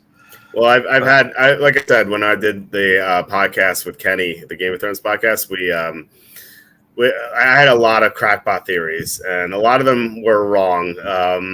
But I don't know. I thought they were good theories, but I mean, everyone has the theories, and it makes sense in their heads, and then but then you get backstabbed by the showrunners who don't care about the show anymore. So that's unfortunate.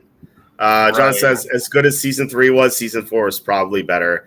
I agree. Yes, I think that season 3 had the best episode, but season 4 overall was better. There's so many iconic moments in season 4. So yeah, like starting at episode 2, I can't remember if episode 1 was good. It's just probably build up to episode 2. Episode 2, a lot of stuff goes down to, and then the episode 9 is called Watchers on the Wall, and that is like great. That's great. It's kind of like it's a long battle sequence, kind of like Battle of the Blackwater, which I know you liked. But yeah, it was that's like the whole episode is a battle. Watchers on the Wall. So it's outstanding. John Sanders, $4 super chat. Thank you so much, John. Really appreciate it. He says, Q, predict the next major character to die in season 4. Well, I mean, does Greyjoy count? I mean, he's as good as dead, isn't he? I mean, I think. Wait, you mean Balon Greyjoy or Theon? A Theon, yeah. Oh, okay. No, Theon would count. Balon would not count, I don't think. Okay, yeah, I think Theon for I mean, he doesn't have his, but I hope it's Joffrey. I wonder if the sacrifices are going to come. But actually, you know what? Maybe Joffrey will be delayed because of Gendry being, Davos helped him out there, right? So he did, yeah.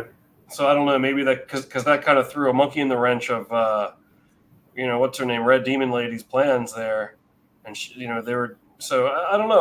I wonder if, because I mean I hope it's Joffrey, but I don't know. It's I mean, I guess I have to go with Theon.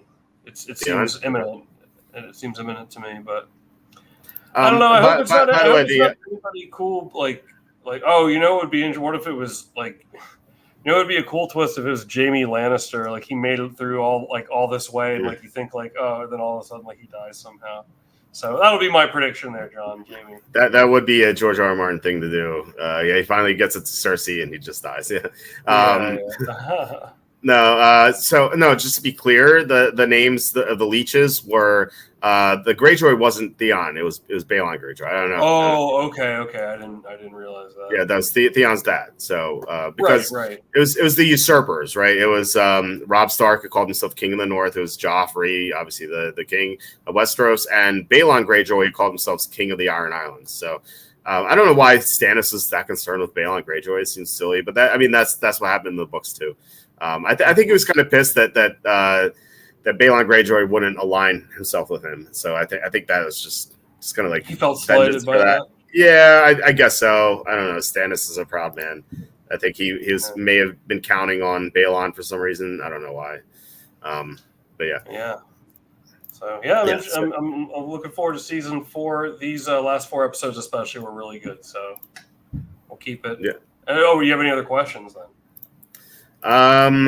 Not about episode 9. I wanted to bring up, not that you want to go back to Theon, but I thought it's a very stark contrast of Theon giving up his name after 2 slaps. Now, granted, he had his wang cut off, but still, because Ramsey was like, "What's your name?" Theon, slap, slap. What's your name? Theon, slap, slap. What's your name? Reek. And like he just gave himself up. So like the stark contrast to Captain Picard in The Next Generation with the 4 lights. And like Picard, they really tortured him too. Like they had this device connected to him where they would just electrocute him whenever I don't even know if it's electricity, but you'd feel like severe pain whenever they press the button. And the guy who captured him, they obviously, I don't know if you know this, but they had 4 lights. And the guy was like, "How many lights are there?" And Picard's like, 4. And he's like, the guy, his torturer was like, "I think there are 5 lights. How many lights do you think there are?" And Picard would be like, "There are 4." And then they'd like zap him, and then he'd feel this like horrible pain, and be like, "Do you want to answer that again? How many lights are there?" And Picard would be like, 4. And then they do this over and over again. Eventually, he was like, I can give you all this food. You will live in comfort here. And then he even said, like, all your ship is destroyed. All your friends have died. He's like, you have nowhere to go. No one is coming for you. But you can live a pleasant life here. You can have all the books you want. You can have great meals. We can have philosophy. I would love to talk about that with you. All you need to do is tell me that there are 5 lights. And then Picard just like stares at it. He stares at it for like 30 seconds. And he's like, "There are 4 lights." So, like he just wouldn't yield to this torture. Is amazing. Such an amazing episode. Wow. It's actually a 2-parter, but no, when he's being tortured, it's basically this one episode.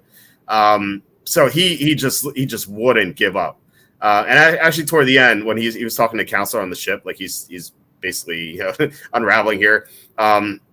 He was telling her, he's like at the end, I actually thought there were 5 lights. It's a great quote by Patrick Stewart. But my point is, like, Picard would never ever say there would be 4 lights or 5 lights. He always said 4 lights, 4 lights, 4 lights the whole time. And then Theon, after 2 slaps, is like, yeah. Just gives it up really quickly. Again, obviously his wang was cut off, so he didn't have there's no no more metal for his suit, but like, I don't know, it's just a couple slaps. That's it. Like he was like, Ramsey could at least said, "I'm going to cut off your leg," or cut off your foot. Like, not something like more dramatic than that. I thought that was a little silly. Like, no, I actually fast forwarded through that scene. Okay. Because I couldn't do it. So I did. I kind of got I knew about the Reek thing because then I read up on it. On that scene but I don't know. I was feeling weird. I don't like that. It's weird. Okay. But anyhow, now what was I gonna say here about? So Jamie Lannister is my guest then. But I think you were gonna ask something else maybe. I had no other questions. I liked the quote. "You're like a wizard," which. You're a wizard, Sammy. Yeah. You're like a wizard, which is Gilly says to Sam. I thought that was very funny. Yeah.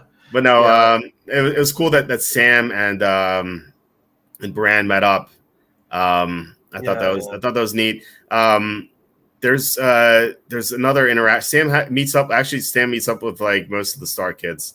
So this happens in the books. I'll tell you because it doesn't happen in the show.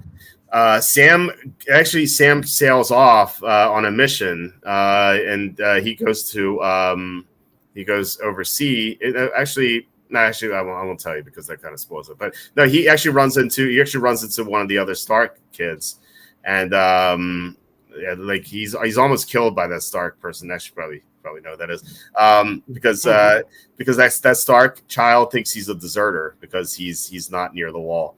And so that was a pretty cool scene in the book. But they don't, again, the showrunners kind of screw things up. They didn't do that.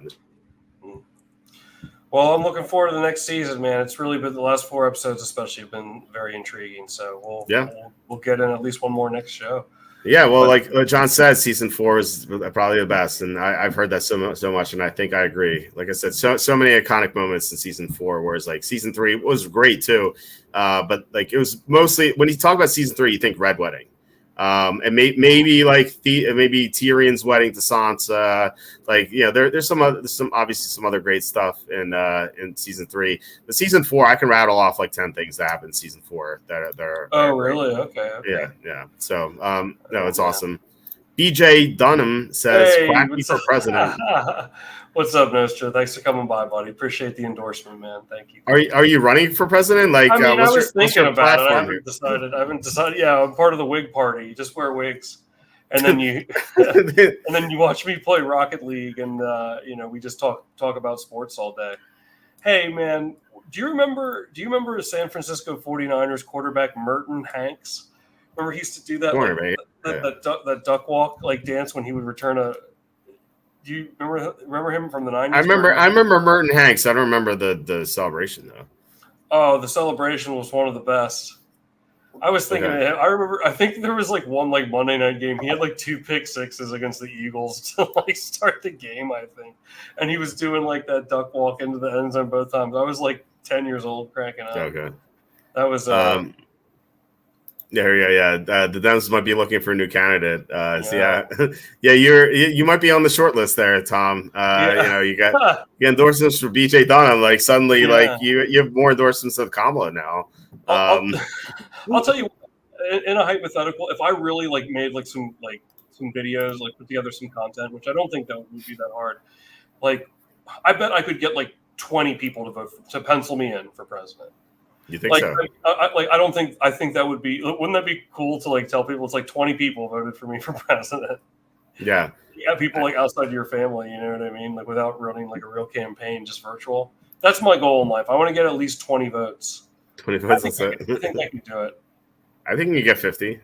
50. Oh, okay. Wow. We set the bar high here on the Walter Football Show.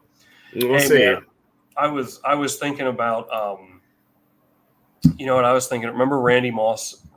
Remember Randy Moss's rookie year? Yeah. Remember that Thanksgiving game when he had 3 catches for 3 touchdowns? It was like 167 yards against the Cowboys, who who snubbed him in the draft. Mm. Dude, my guy was balling out. I think he's my favorite football player of all time. I think Randy Moss was maybe the only better football player than him. I would say was Walter Payton, maybe. And feel free to rebuke me there in the comments, but Jerry Rice. Jerry Rice is up there too, but I would take Randy Moss still. I mean, he was unbelievable. He's my favorite player of all time. Okay. Who would you take? Oh, John St. Barry Sanders. Yeah, I think one of Barry or Jerry Rice. Like Jerry Rice is the best route runner of all time, and like that's how he's able to play till 41. Right. Kind of insane. Insane for a receiver to play to 41. Like you quarterbacks to 41. That's barely heard of. Like it happens, of course, but for sure. But like receivers, like they go downhill at 31. The Jerry Rice played for a full decade longer than that. Yeah, I know, and I don't disagree. And I think I could easily change my mind there. Like I don't know. Like Randy Moss is just my favorite. He was just he was unbelievable, man. I remember that first season. That was when they lost to the Falcons. The late great Denny Green was the coach. That was the year that was Elway's last year when they beat the Falcons. Yep. That hurt because I loved Randy Moss, and they had such. Randall Cunningham was on that team. Yeah, he revived his career, it's a shame what Randall Cunningham. I remember they drafted Dante Culpepper the year after. Oh, I love Culpepper too. Yeah, he had some great years with them. But like Chris Carter and Robert Smith out of the backfield, they had John Randall. Oh, I love John Randall on the defensive line. Yeah, Robert Smith, the spin doctor, Jake Reed. Is a great third receiver. And I remember them drafting Randy Moss. I'm like, wait, don't they have 2 good receivers? And of course he was worth it. Dude, he ran a clinic that year. That was so good. He was truly amazing. Yeah, it's a real shame that 15-1 Vikings team didn't make the Super Bowl. That was the best team I ever saw in my lifetime. Even though they didn't win all, it's the best team. Yeah, I mean their kicker, Gary Anderson, he's automatic, and then he just whiffed. I remember telling you on the show a while ago that I thought I just took it for granted, and I used to work out a lot because I used to be on the swim team, and I remember just being exhausted that day, so I had it's like 3 hours workout in the morning, and I was just watching, and I was so hungry because I used to eat like a horse after swimming. And I used like he was like they were getting ready for the kick. I actually just went to the kitchen. I just assumed he was going to make it. And I was just like getting myself making myself like 2 sandwiches and like getting chips and stuff. And then like I hear on TV, like he missed it. I'm like, what? Like, are you kidding me? I couldn't believe it. I just really thought he would make it. I just took it for granted. I'm like, yeah, this is over. I remember that too. Oh my God. I couldn't believe that game. Oh, BJ's saying Megatron. I mean, he's one of the greatest too. Yeah, unfortunately, he retired too early. Kind of like that's a theme with the Lions here. Yeah, it's a theme with the Lions. They retired too early. Like I think Calvin Johnson had like 3 or 4 more great years left in the tank, and he just left. And it's kind of a shame. I remember him retiring, and I was disappointed because it seemed like the Lions were finally like turning the corner. I know they made the playoffs with him and Stafford, but like it felt like they could advance like deep into the playoffs. Like I thought they had a really good team. I'm like, man, he can't stay for one more year. I was so disappointed by it. I mean, whatever. He can live his life however he wants. It was just like it was upsetting as like a person who had never seen the Lions be good outside of like those barriers where they get to the playoffs and then the opposing teams just stack the box and they couldn't do anything. But like I was like, yeah, maybe this Lions team could actually go far, but we eventually saw that. This past year. So that game hurt too, but let's not dig up those old bones right now. I'm not in the mood. Yeah. What game? Oh, yeah, go. We can get some comments here. Yeah, comments. Love T says Ken Norton punching the goal posts another one. And then if it gets fewer votes for Biden, I mean, it looks like I've got 1 vote already. Yeah, right. No, as long as the dead people don't vote, I think I don't think Biden's gonna win. Or the dead. I said parking lots, vacant buildings, and dead cats. They had a lot of the mail-in ballots came from like vacant buildings and parking lots. Like they actually Steven Crowder did he did some investigating journalism. Like he found the addresses of where like a lot of the mail-in ballots came from. He's like, wait, this is an overpass. There's nothing here. This is an alley. Like there's nothing here. Like he just went to like so many addresses, and this was in Nevada. And like a lot of it was just vacant buildings. Like no one's lived there. It's like where'd this vote come from?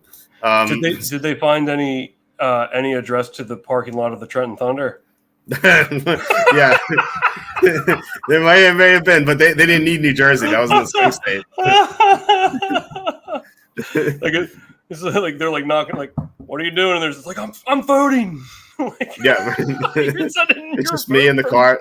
Yeah, like filling out your mail and. Yeah, I'm there doing my rainmaker is the guy, and the other guy next to me is like, I'm doing my ballot here. Oh my God. I actually told my on July 4th I was at my sister-in-law's house, and my father-in-law was there, and I was telling them how I go to the Trenton Thunder baseball stadium every week to do this, and they found that funny. But then I'm like, yeah, I go at like 2 a.m. and it's no traffic. I actually like get to my house and back in like I try to beat my record without speeding. It's like my record's like 48 minutes to do this. Oh, wow. So it's actually not bad. And he's like, you go to the Trenton Thunder Stadium at 2 a.m. Like, what are you, nuts? I'm like, what do you mean? He's like, yeah, the neighborhood's horrible. Like you're putting yourself at risk there. I'm like, well, I think that like he's right. The outside neighborhood of Trenton Thunder baseball stadium is awful. Yeah. But I'm like, there are a lot of cameras there. And there's like office complexes too, right next to it. Like if nothing's going to go down there, I don't think. And plus, like, I'm not there that long. I go in, I open my phone, I download on my way there, like at a red light or something.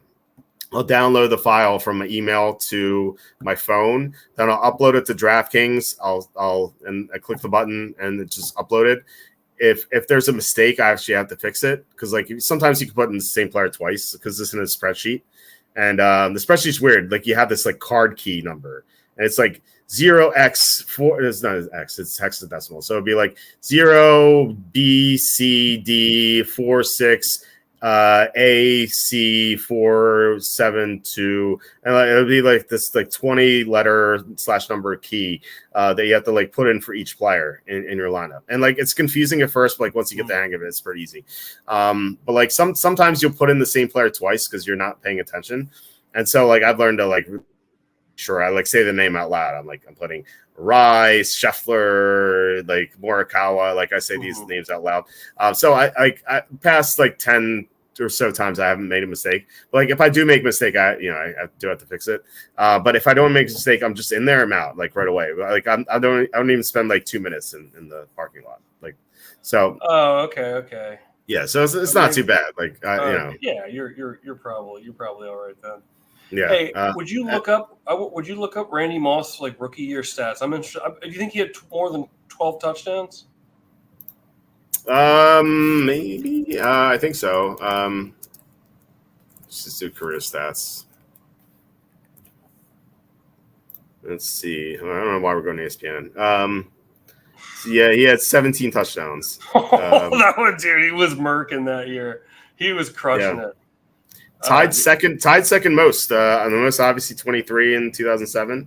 But he had 17 then, and he had 17 in 2003. Guy was unbelievable, man. Yeah, the most yards was also 2003, 1632. So wow. Yeah, he was great. Why don't they have a Raiders logo? I know they're LV now. It's probably Healer claims them professionally, maybe. Yeah. So yeah. I mean, just one of the all time greats. John says Barry Sanders is his favorite player or best player. Yeah. Letty says Moss never had an elite quarterback from college on until he was traded to the Patriots. Yeah, I mean he did have some good ones, like Randall Cunningham and Dante Culpepper. Have some great years. Right, but neither was elite. So yeah, I mean, and then he had Kerry Collins with the Raiders, he was just okay. He was probably on the Culpepper level at that point of his career. Or not Culpepper. I mean Cunningham level at that point in his career, and then yeah, obviously Tom Brady. No wonder he had these amazing numbers. Well, Sue says, go ahead. No, yeah, you were talking to him. I love Dante Culpepper. He was one of my favorite players. Like he had some great years. Remember then he went to this is going to be Culpepper's coming out party when he was on the Lions. That's right. I was like, did Walter really write that? He's like, no. Oh, yeah. That's an inside joke. Yeah, Culpepper had some great years on the Vikings, though, didn't he? Oh yeah, I mean he was amazing, but the drop off was very rapid with him, and he wasn't even that old. Let's pull up the Dante Culpepper career stats because he was great for a while, and then just like suddenly just gone. That 2003 year where Moss had amazing stats, he had 79 yards. Back then, which is a big deal. 25 touchdowns, 11 interceptions. The 2004, when they changed the rules, the Peyton Manning rules, 17 yards, 39 touchdowns, 11 interceptions. Then in 2005, 6 touchdowns, 12 interceptions. Then that was his last year. In Miami, the coming out party never happened, or against Detroit, actually. The revenge against Miami. His completion percentage tanked. It's into the 50s now. He didn't have more touchdowns than interceptions. 2004 is that last year. 39-11. That was the last time he had more touchdowns than interceptions because he went 6-12, 2-3, 5-5, 4-6, 3-6. Like, what happened there? Like, I know he got hurt. He got hurt this season, but that couldn't have made that much of an impact, right? Like, that's kind of insane. Like the drop off was crazy. And how old was he then? So 1977. That was when he was born. So in 2007, he was 30. So this drop off happened before he turned 30. Like his last great year was when he was 27. So from 27 to 28, something happened there, and just like that's insane to have that sort of a drop off. Yeah, he was. I loved watching him as a kid. And then I remember thinking, like, when he came back, because I kind of, like, lost track of him. And then, like, when he was in the Lions in, like, 08 and 09, and I was like, oh, maybe that'll help him. Like, because I remember, you always kind of hold out hope that these once great players will become, like, that former version of themselves, Yeah. But, it didn't happen. It was a shame. I really I loved watching him play. Yeah, I feel like he had a half a career, basically, because he played – it was till 27, and then he fell off, and then he was out of the league after when in 32. He was age 32 was his last year, and like quarterbacks play into their late 30s all the time. Like, felt like he could have had the second half of his career that just went away. I maybe it was this injury that caused him to miss only play 7 games. But still, I mean, in those 7 games, he threw 6 touchdowns, 12 interceptions. Like, what happened there? Crazy.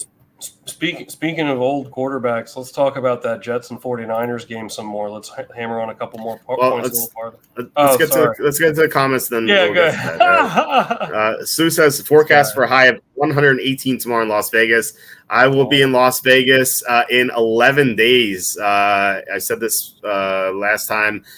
Next week, not this week coming up, we'll have all the shows this week. The week of the 15th, there will be no episode on Thursday the 18th because I will be flying. I'll be in the air going to Las Vegas. But we will have a show on the 20th on Saturday. Well, it'll be our gambling extravaganza. I'll have all the odds from Vegas. So we'll be able to talk about that. So looking forward to it. But yeah, but no show on the 18th because I will be flying. But yeah, I'm 118. It's hot here too in Philly. It was like 90 something today with humidity, which I would take 118 dry than 95 and humid. But yeah, so 118 still 118. You know, the Lefty says that was one of those where were you games. The Vikings Falcons NFC Championship. John says Andrew Luck retiring was the biggest shock probably of the last decade. Yeah, talk about. I mean, Calvin Johnson retiring, yes, was surprising, but yeah, Andrew Luck retiring, they screwed over the whole Colts season. I like the Colts as you know, teams that could go far, and then Luck just retired, and I mean that was medical too. Like he had neck or back issues, so yeah, I can understand it, but that had to be disappointing for anyone to like the Colts, but you know they're an up and coming team now anyway, so. Let's see. Love T says, feel like Barry would have been the most overrated player if he played today. He had plenty of open holes only to go into 2 defensive lines. Easily the most overrated player of all time. Wow. Old claim. The thing is, like, Barry had no help. He had no blocking. He had no quarterbacking. I mean, Herman Moore was there to take some attention away, but like, Herman Moore was the man. Yeah, it was awesome. So yeah, Barry had no help there. And like Barry on this team now, on the current Lions team would be disgusting. Like with that offensive line, with that that passing game, like I mean he would just break all the numbers. I think so. I don't know. I disagree. I love Barry Sanders, and like it was telling that like people. I've said this before. Like people were drafting him in the fantasy drafts like 2 years after he retired. Just because, like, on the hope that he would come back, and a lot of people are like boomers, like older guys, just hoping for it. I feel like I think I said that to Kenny. I'm like, if Barry Sanders, like, this is silly, but if Barry Sanders announced today that he was coming back to the NFL, like, which seems ridiculous, boomer guys would draft him. Like, yeah. I guarantee it. Like, they would just the member berries themselves would be worth it. Yeah, I heard he just had a heart attack. Actually, I think he's okay, but I didn't hear that. Yeah, I mean, I know he didn't pass, thankfully. I didn't hear about that. Ago. Yeah, it was just like a weekend ago or something. Like it was just like Barry Sanders had a heart attack, but he's okay. Sort of. Oh wow. Okay. We got a lot of comments here. Yeah. All he does is catch touchdowns. That's Chris Carter. John says, I disagree. His offensive line is horrible, and talk to any defender in the 90s who was the toughest running back to tackle. Mm-hmm. He had no help on that team. Like, who's his quarterback? Scott Mitchell. Andre Ware. Andre Ware? Yeah, was it? Wait, who was it? Where? Was it Andre Ware? I thought Scott Mitchell was his quarterback. Let's see. Pro Football Reference. We can go. You can see, like, I love the site. You can see, like, who the leading passer was each year. Franchise Encyclopedia, and then the passers, top passers. Mitchell, Dave Craig, Mitchell, Charlie Batch. We go Charlie further. Batch. Rodney Pete for a couple years there. Kramer Pete, Gagliano. Am I making that name up? Andre Ware? Isn't it? I've heard the name Andre Ware. I don't like. Let's see. Yeah, he played from 90 to 93. He's a quarterback, and he started 6 games. Oh, okay, So okay. he was just a backup, I guess. Okay. Wow, I don't know why I know that.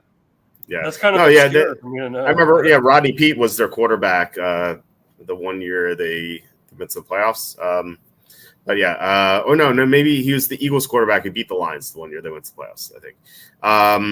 The Roll-In celebrations by Culpepper used to go like this. Oh, I don't know if you remember that. Yeah. Injuries with Dante. Yeah. It must have been injuries that just like, man, how could he fall off that quickly? It's just weird. Miami. John says Miami actually praised for signing him over Breeze at the time. Yeah, Breeze had that shoulder injury. He suffered it in the final game of the 05 season, and they just didn't think he would be 100%, and he was. Or was it the 06 season? I can't remember. But yeah, anyway, they just it was 05. So yeah, they just thought that he was damaged goods, and I mean, apparently not. It was a great decision by the Saints. He was a fatter Donovan McNabb. It's a good way to put it. Lunty says history lesson: the Saints chose Drew Brees over Dante. Were ripped out. Yeah, exactly. They definitely were. BJ. Spain? Okay. Yeah, go ahead. Let me just say, my buddy BJ here. He's the best soccer handicapper I know, and he's been on fire lately. But I don't know if he wants me to advertise this. Spain and France. You're saying? Wait, what do you? What are you saying here? DNB. What's do not bet. Do not bet this. Yeah. No, for those of us, see, he's a soccer expert, and his picks are really good. So let us know what you mean there, BJ. Maybe I'll jump in on it. He's been on fire. He's been sending me his plays. Okay. And Spain draw no bet for 2 units. What time is the game?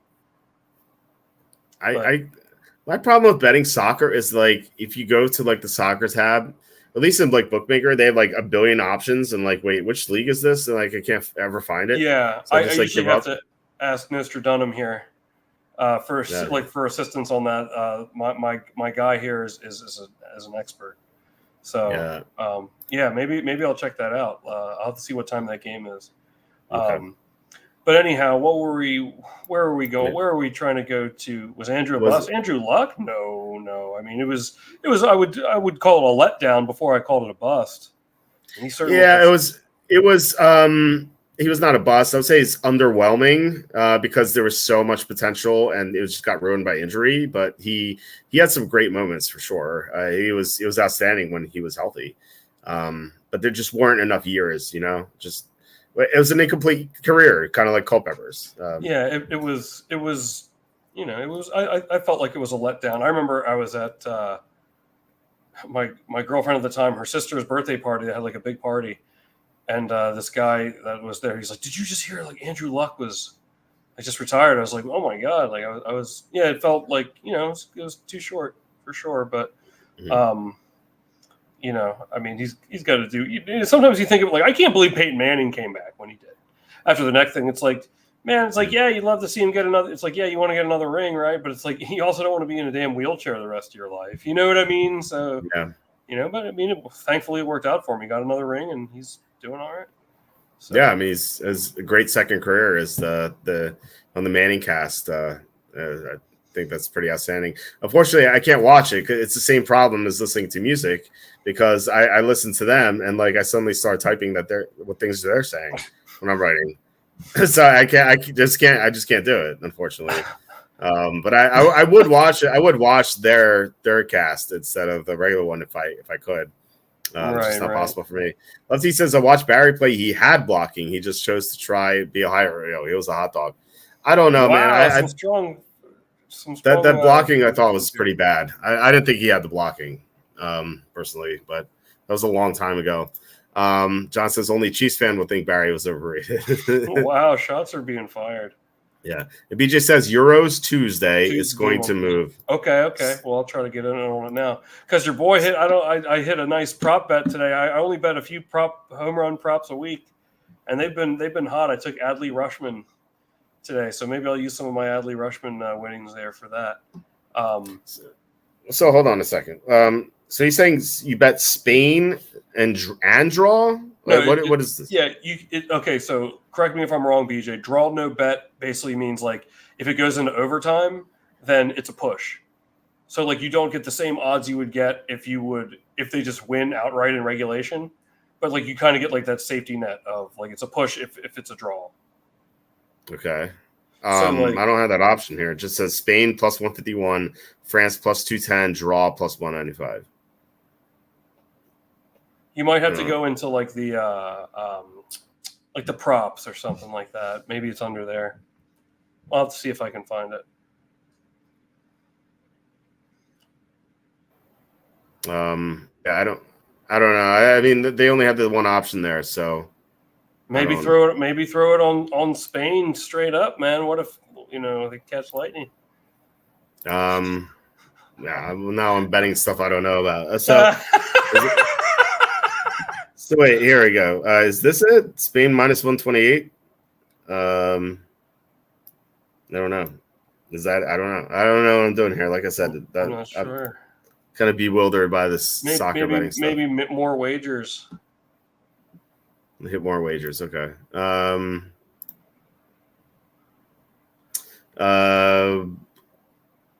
qualify for the mixer. Tie no bet.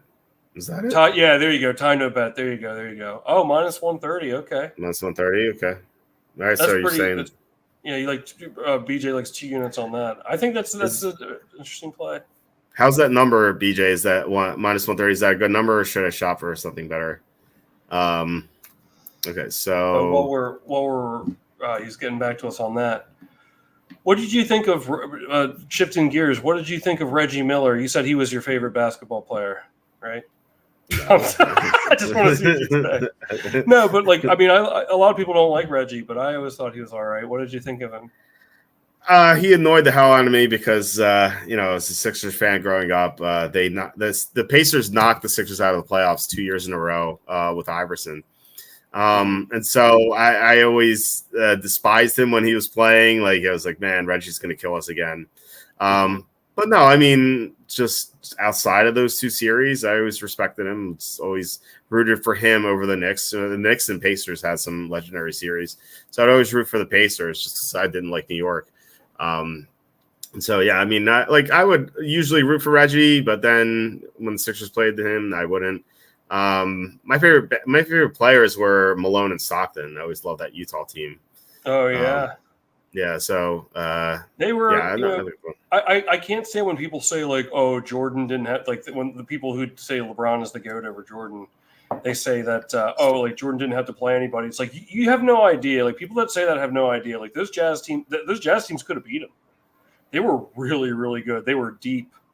I mean, you had Stockton, Malone, Hornacek was awesome, and then Brian Russell was really good. The only weak spot, remember Greg Ostertag?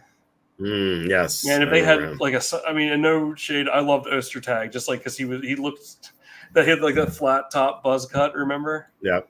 And he was like slightly awkward, but like he could have some good moments, but if they just had a center that was a little bit better, man, they could have. I think they could have won this. I mean, they could have won it regardless. They almost did. Yeah, and they took it to 6 against the Bulls, and it's just pretty impressive. So yeah, and they almost had Game 6 too. I mean, that I'll never forget watching that game live. Yeah, but that team was so good, and they were deep. Remember Antoine Big Dog Carr off the bench with like the sunglasses, like the shades. Yeah. I love Big Dog Carr. Howard Isley, remember Howard Isley? I don't remember Howard Isley. He was the point guard. He was the backup point guard. He would come in for Stockton. Okay. Trying to think. I don't remember that. Yeah, I do remember Hornacek. Hornacek pissed me off when he was on the Sixers. He just didn't give his all. Like he was part of that Charles Barkley trade. It was Charles Barkley, right. Andrew Lang, and Tim Perry for Charles Barkley. And Hornacek would he was the best player in the trade. He averaged like 20 points per game with the Sixers. But like he just, I don't know. It didn't seem like he always gave his top effort. And like sometimes he'd have these haircuts and like, I don't know, the announcers would always be like, Jeff Hornacek with a fresh new haircut. It's like, who cares? What, you don't like his barber or something? I don't know. I feel like the announcers made nothing wrong with the haircut itself. He just like the announcers will always make a big deal out of it. And like the Sixers announcers, like notorious for like hyping up the team. They remind me of like a lot of the preseason announcers for the NFL, where like they just like, look at this guy we got, the 6th-round pick. He's doing great. Like they always hype up these guys. Like the Lions announcers were infamous for this back when the Lions were bad. But no, like when the Sixers signed Scott Williams, who was he was a role player on the Bulls. I remember Scott Williams. Yeah, the Sixers announcers made a huge deal of it. They're like, "We Sixers finally have a champion." Scott Williams. Yeah.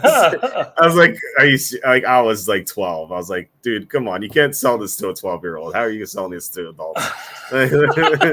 Like, come on, man. Scott Williams, like, okay, yeah, he knows how to win, whatever that means. He's not gonna have Michael Jordan or Scottie Pippen.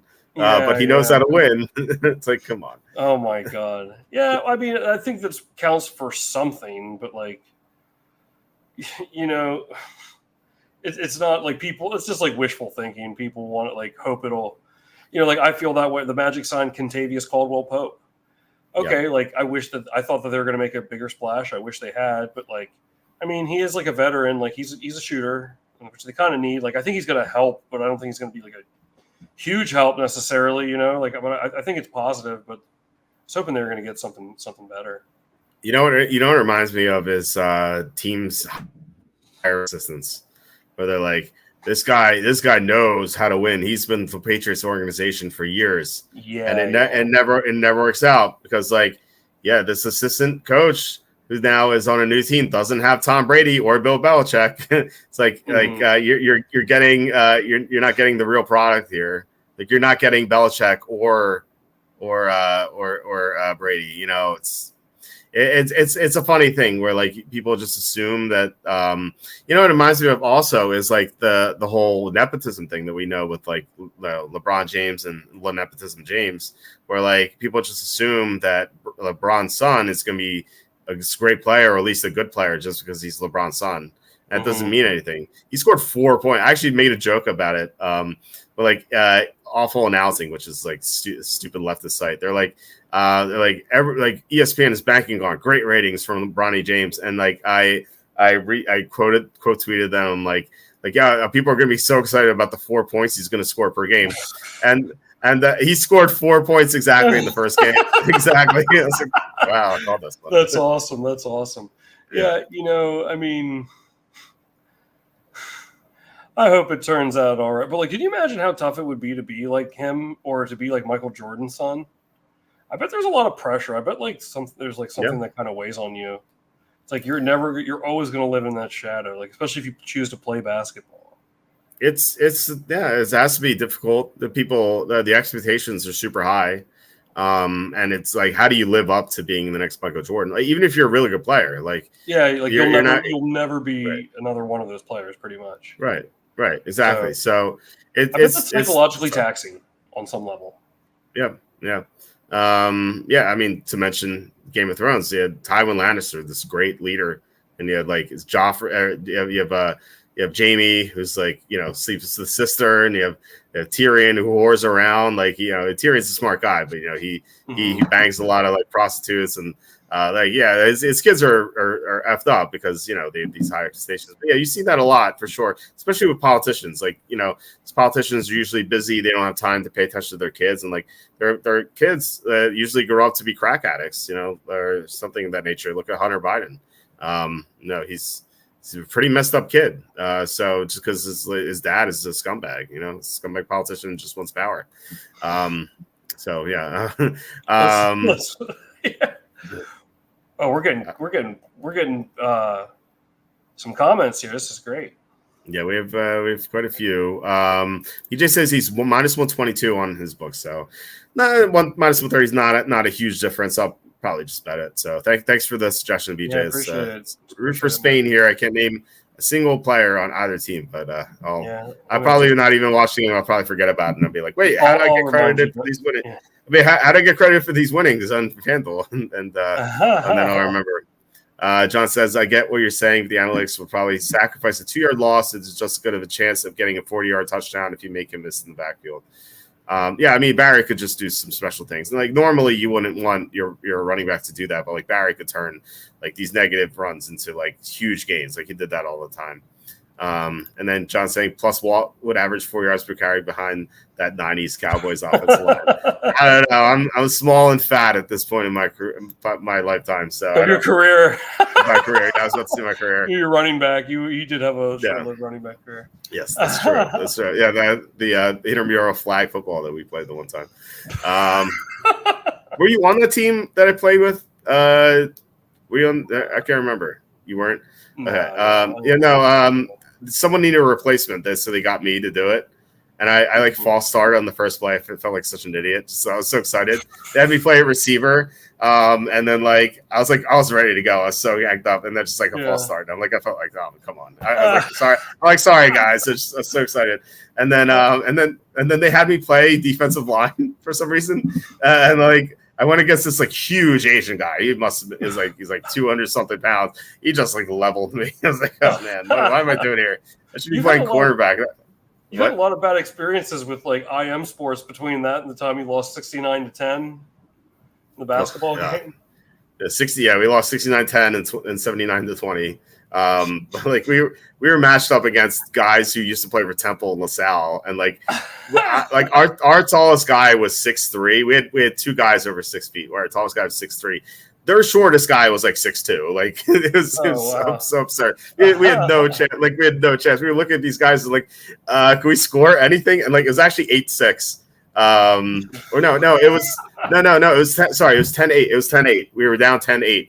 I couldn't believe it. I'm like, man, we're hanging with Steve. And then next thing you know, we're losing 69-10. You're hanging with them until they go on a 59-2 run. Yeah. We scored 2 points in the second half. Dude, that's worse than when the Dream Team beat Angola or whatever. What was the final? It was 70, right? I know we brought it up before. Dream Team Angola. I want to say they won by at least 60 something. Sorry. Yeah, it was. The scores were let's see. Well, it was 116-48. By 68. Could you imagine you took Angola plus 60 and you're like, dude, I'm good. I know. You're sweating. He is.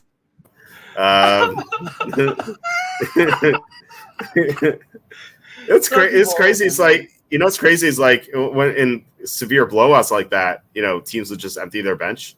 But you empty their bench and they're still a billion times better than the guys on the court on the other team. Yeah. Christian. It was Christian. Well, obviously Leitner has sucked, but he's great in college, but bad in the UVA. But who else would be at the bottom of the bench? It would be Chris Mullen, right, or Clyde Drexler, or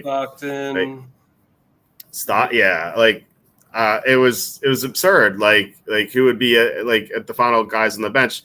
David Robinson, I guess, would enter. I guess so. Barkley was the MVP of the Dream Team.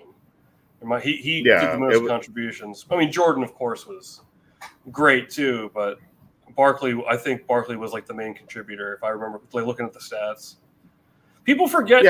He's been retired for so long. Charles Barkley was such a good player, man. Oh my God! If you didn't see him play, it's kind of hard, for people who didn't see him play, because he's just a very loose, he's a hilarious pundit, I love watching Barkley. Yeah. That's the best show on TV, and it's but he've been doing that at least 20 years. When did he retire? 2000, 2001 or something? Something like that, yeah. 2002. He and Kenny Smith are great. And Shaq is the third guy that they brought in. I think he's great too. Yeah, and Ernie Johnson plays the role of the straight man perfectly. It's a perfect compliment. All four guys are great. I remember they showed a clip. I think it was recently. It was somewhat recent. It was Zion Williamson, and he was overweight, and Charles Barkley goes, "Looked like me and Shaq had a baby." Nice. That's so good, man. But yeah, people don't realize when Barkley played, man. Dude, he was incredible. Yeah, he was one of the best players. Yeah, and he was so short for a power forward, but he would. It was the mound round rebound, that was his name. He was so good. When the USA team emptied their bench, it would be Stockton, Mullen, I guess Leitner, Pippen and Ewing. Like that is like that's better than anything else that any other team had. So of course they win in a rout. I don't know. It's not like they carried these bum college players. Like they just carried all the great players, Love T says Reggie after he hit that 3 and looked at Spike Lee cold, second best trash talker of all time next to Bird. Yeah, Reggie was a really cool player. Chris says Chris Malone was unstoppable, especially around middle school girls. BJ says Jazz, Portland, Suns, Knicks, Pistons, great teams. I love those Suns teams. Yeah, the Suns teams are great. John Starks. Oh, I love John Starks. The late great Anthony Mason, Charles Oakley, of course. Derek Harper. Yeah. Or Derek Harper. Yeah. I told you before. Derek Harper's twin brother coach, was the math teacher at my high school. And I was seeing him the first time, and I'm like, wait, he's familiar. Wait, I'm like, is that Derek Harper? What the hell is he doing here? It's awesome. No, sorry, Ron Harper, not Derek Harper. Okay, right. Ron Harper. Another player I loved. He was a great role guy on the Bulls teams and all that. Ron Harper's twin brother was a math teacher at my high school, and he looked exactly the same. So it was pretty funny. They were both he was super tall. He wore glasses though, but that was like the only difference. How many rings did Harper get? I think he got 4. I think he got one with the Lakers later, didn't he? Maybe, yeah, probably. Wasn't he on? I think familiar. He was on one of those Lakers teams. I mean, he got 3 with the Bulls. I think so. Yeah. Wow. Love T says professor with the Ostertag. Oh yeah, you love to eat. You know about the Osterman. There's getting posterized, and then there's getting Osterized. When you get posterized by Greg Ostertag, no one wants to get Osterized, man. But it has to happen. It's true. Howard Isley, who was somehow on the same Detroit high school team with Jalen Rose and Roshan Leonard. Wow. Yeah. Okay, you knew Howard Isley. Hey, thanks for coming by, BJ. Thanks for the soccer. For sure. I'm going to take it. Yeah, let's go Spain. Woo. Hey, real quick, see if you can Google an image of like Greg Ostertag posterize. I want to see Ostertag like throwing down on. Sorry to put you to work here, Walt.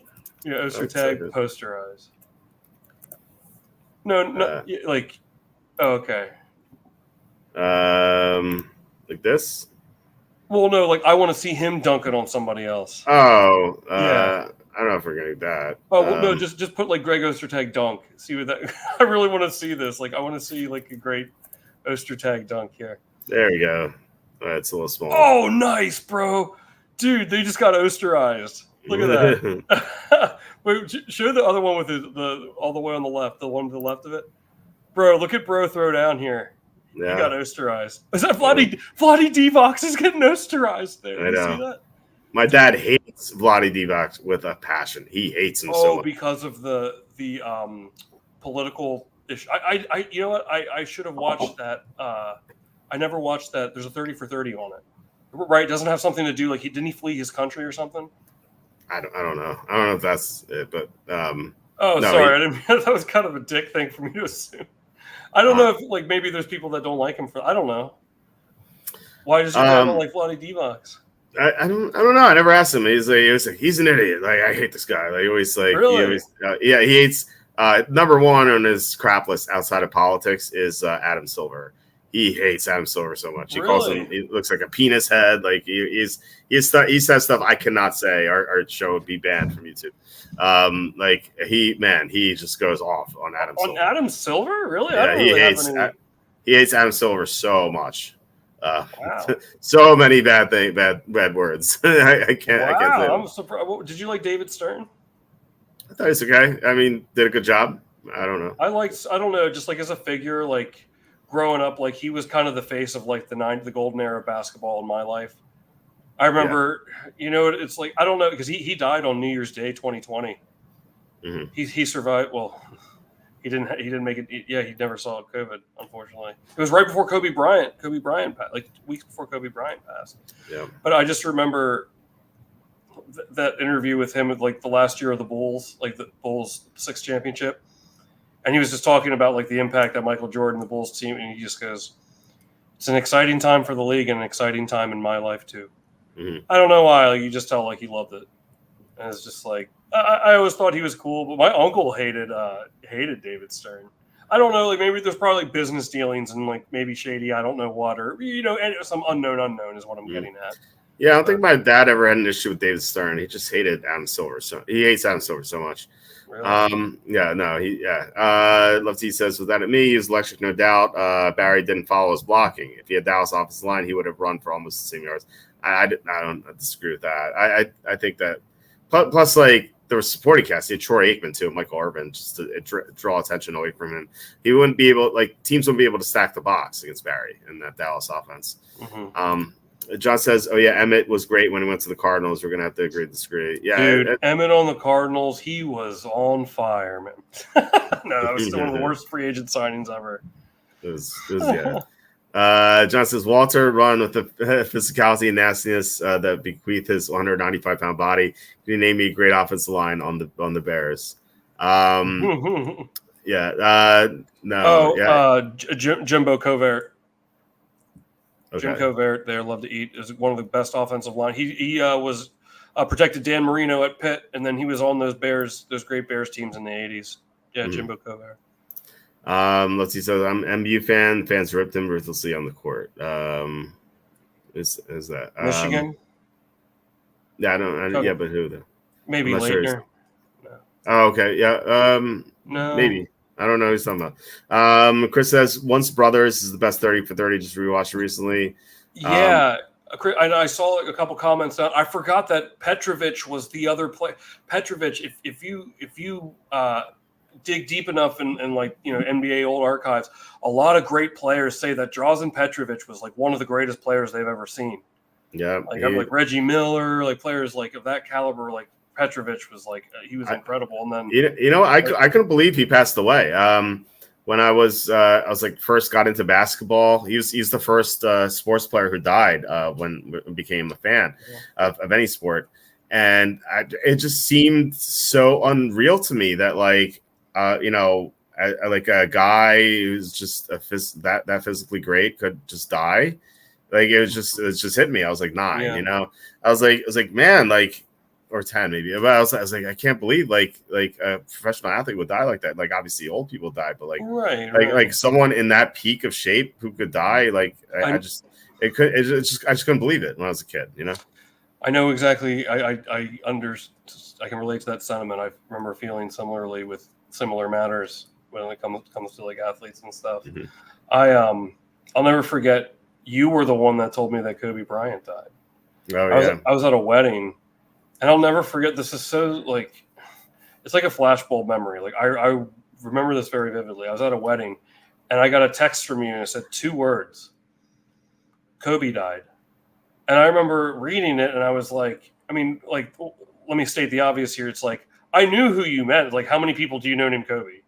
Right. You know what I mean? But I was so like perplexed and bewildered. I was like, what? And I just remember I wrote Bryant ? Mm-hmm. Yeah. Back to you. Because I was just like, that can't be. Like, but like it's almost like I didn't want to believe that was a strange, but I'll never forget that. Yeah, 2 words. Kobe died. I was like, no way. No, that was. Yeah. I'll always remember that. Yeah. By the way, I don't know if you can see it, but Kobe Bryant. Man, you can't see it here. Kobe Bryant basketball right there. Okay. Basketball. Yeah. So yeah, do you guys watch Kwame Brown's show? I don't know. I had no idea. I forgot he was a thing. Yeah, no, I haven't seen it, but you know what? I heard something recently about him that's like I'd be interested to watch it because apparently like Michael Jordan gave him a hard time. Like I heard like some claim that he's like I kind of got like thrown into a situation where I couldn't really succeed. I don't know how true that is, but I'd be interested to watch more of that to hear like his side of his experience. I feel that way about Ryan Leaf. If y'all remember Ryan Leaf. Ryan Leaf to me, he's like a personal hero. Like what he's done since they say he's like the biggest bust of all time, and everyone judges him for that. He went to prison. He was addicted to drugs. Now like he's completely sober, like going around like telling people about the mistakes that he made. I think that's incredibly admirable. It's really interesting. And he was also when he was at Washington State, he was incredible. because remember, it was like, is it going to be Manning or Leaf? Like, who are the Colts going to take first? And like, there are, debates for arguments for both quarterbacks. Well, Leaf sabotaged. The Colts are going to take Leaf, and he sabotaged his number one draft status because he refused to meet with the Colts because he wanted to go to San Diego. Yeah. So yeah, it's crazy. Leaf was just. I saw I think it was on the Dan Patrick show. He was interviewed, and Dan Patrick in his studio had a Ryan Leaf Colts jersey. Yeah, I thought that was kind of neat. That's pretty cool. Yeah. I bet that's got to be worth something. That's got to be worth something. Yeah. Oh, you can do a Manning Chargers jersey, and that could be twofold. Like, that's a good pay point. Manning to the Chargers or Eli Manning to the Chargers. Yeah. Man, I'm over here looking at all these I love the one of Ostertag, like both legs in the air there, throwing it down. Yeah. One time, like he kept like getting an offensive rebound, like trying to tip it in. He could not tip it in. Like he missed like 3 layups. And the late great Bill Walton, his commentator, is doing the play-by-play, and he goes, "Make a layup." It was so good. Make a layup. Yeah, I think I remember that. Because that was during the split of Yugoslavia after a big win. A fan ran onto the court waving a Croatian flag. Vlade grabbed it and tossed it and became a hero to Serbia and hated in Croatia. Drazen Petrovic, the original Luka, never forgave Vlade, then, of course, died in that tragic car accident. Oh, wow. Yeah. And as speaking of Carson, sad to see Kyrie Jackson in the news. Yeah, he died in a car accident as well. 4th-round rookie cornerback for the Vikings. That's pretty insane. It sucks to hear. Wait, when I didn't it shows you what I know here. What happened today? It happened today. I woke up. That's like the first thing I saw on Twitter that people are talking. Well, I went on Twitter and like one Vikings one bar who runs Vikings podcast. I've been on the show a lot. He's like, yeah, sorry. He's like, sucks to hear the. I'm like who? I'm kind of disoriented waking up. I'm like, who was that? And then I hear that Kyrie Jackson died. I'm like, that's terrible. Oh, jeez. That's three people were killed in that car accident or whatever. Oh my god. Yeah. Oh, that's terrible. Yeah. Let's see. Yeah, Kansas always has like a center that's like 7'2", a white guy. Yeah. Like, what is it about that? Anyhow. Yeah, Ryan Leaf is actually very good on radio. I watched Love to Eat. I watched this. You can find it on YouTube. He did like this. It was like almost like a speaker series type of thing. It's like an hour and a half long. And it's really, to me, I think it's really admirable. He calls it lying to myself. And he like talks about like all the like the opportunities that he had and the mistakes he's made. Like, I think it's pretty cool. You can find it on YouTube. He does have a knack for that sort of thing. I agree. Okay, cool. See here. A kick to the groin, a very effective defensive maneuver. Yeah. It is. Yeah. Really, that reminds me of Brandon Bulworth. MU, you mocked Ostertag. Okay. So, yeah, we finally find out what that MU was about. So. Okay. Okay. Yeah. Some people getting osterized here. Yeah. What else do we have on tap? Hey, man. I know you saw. I appreciate your support. You saw my tweet. I won my first Rocket League tournament. Oh, nice! I like the tweet. I saw that. Yeah, I was pretty pumped. For any of you that have seen me on there playing Rocket League on Twitch or have played yourself, it's hard to win a tournament. Like I've been playing for about 4 months now, so like I am getting pretty decent. But like a lot of times you get knocked out the first game, like it's stiff competition. So I was pretty excited. I haven't played that many tournaments, so it's a pretty big accomplishment. Was that 1-on-1 or 3-on-3? What was that? It was 2-on-2 actually. It was just me and a rando, and it clicked, man. I was very excited. So now I have tournament winner on my nameplate, and it's a proud day for me and my family, Walter. I'm happy for it. How many games did you have to win? Let's see. 1, 2, 3, 4, 7 games. Okay. Or 6. Yes, 7 games. 7 games. Wow. So because more than the NCAA tournament. Yeah. Once you get to the semifinals and the finals, it's best 2 out of 3. Okay. So that's how that works. But yeah, what else? Geez, we're at 2:23 already, dude. It feels like an hour. Yeah, I mean, our Game of Thrones stuff itself was like an hour and 20 minutes or an hour and a half. So yeah. What else do we need to go over? What else did we miss? Real fast on the golf this weekend. So unfortunately, Denny McCarthy crapped the bed today. He was only 2 back entering the day, but he only went 2 under. Might as well just bring up the standings here. Looking up Jonas Blixt for no reason. So Davis Thompson, 21 under. Then have Aaron Pumpernickel Rye, 19, and then Eric Cole, 19 under. Nice to see Eric Cole recover. Like look at these results. Like in 2023, he had these great finishes: third, second, third, fourth. He was so close to winning 6th here, 5th here. And then this year, he just really struggled. I don't know what happened to him. Like he started off fine, and then he went like cut, 33rd cut, 52nd, 33rd cut, 68th cut. And then last weekend, something like finally clicked for him. He finished 6th, the Rocket Mortgage, and he's tied for 2nd now. I'm kind of like rooting for Eric Cole here to make this recovery. I'm very salty that I didn't bet Aaron Rye at I think he was like 18 to 1 or 20 to 1 because he was third in my spreadsheet here.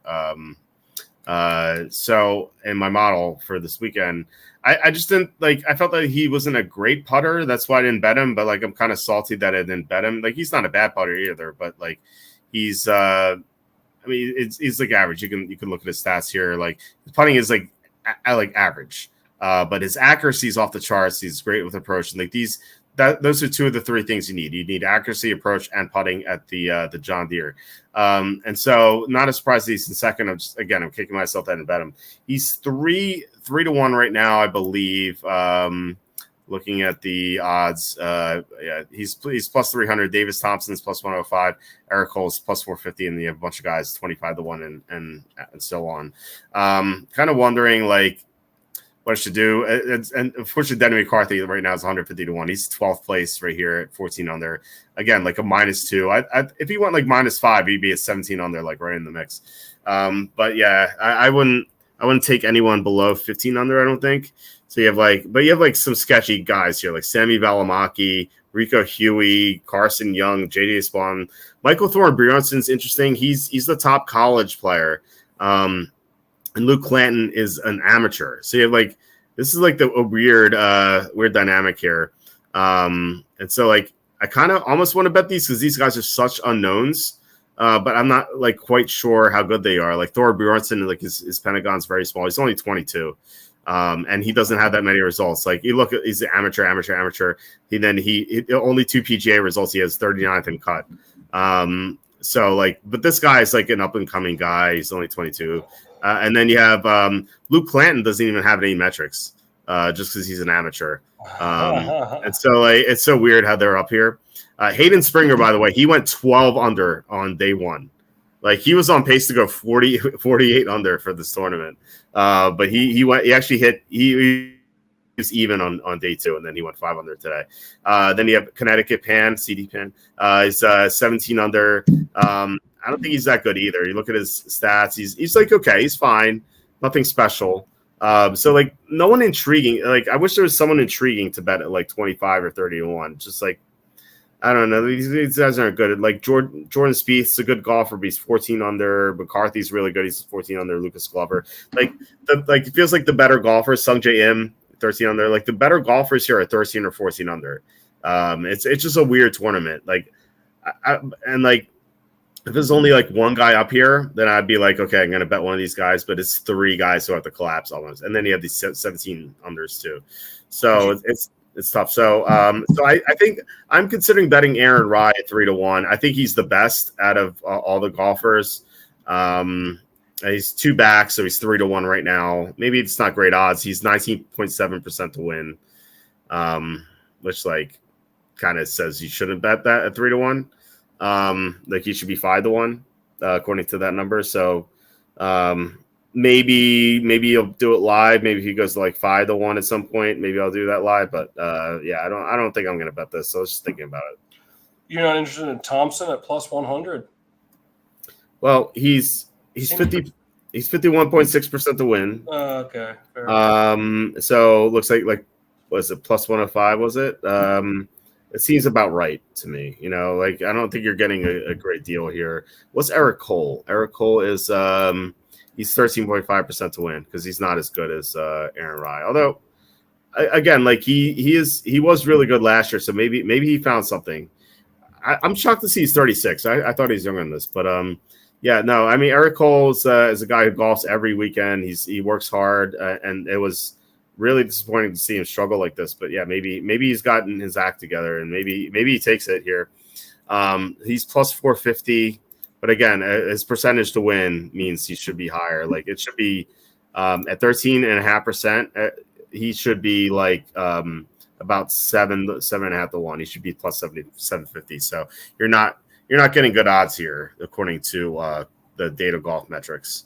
So I don't really see much here, unfortunately. Like I want to bet like Thor Bjornsson or Clanton, like one of these amateurs guys. So I wonder what they are. Thor Bjornsson's 45 to 1. Clanton is 31 to 1. Yeah, I don't know. At 1.4%, that has to be like 2% would be 50 to 1. So like 1.4% should be like 75 to 1, and Clanton should be 50 to 1. So yeah, we're not getting good numbers here either. So I feel like we're getting ripped off. So yeah, I don't see a good betting opportunity unless you want to go with one of the long shots. Like I said, Denny McCarthy's 150 to 1. I think he's the best golfer in this field, at least in terms of the course strength for him. Sung J M, I think, is the best golfer, period, in this field. I didn't think that it was a great tournament for him. But yeah, if you want to bet one of them, like what is let me see. Sung J M's 350 to 1.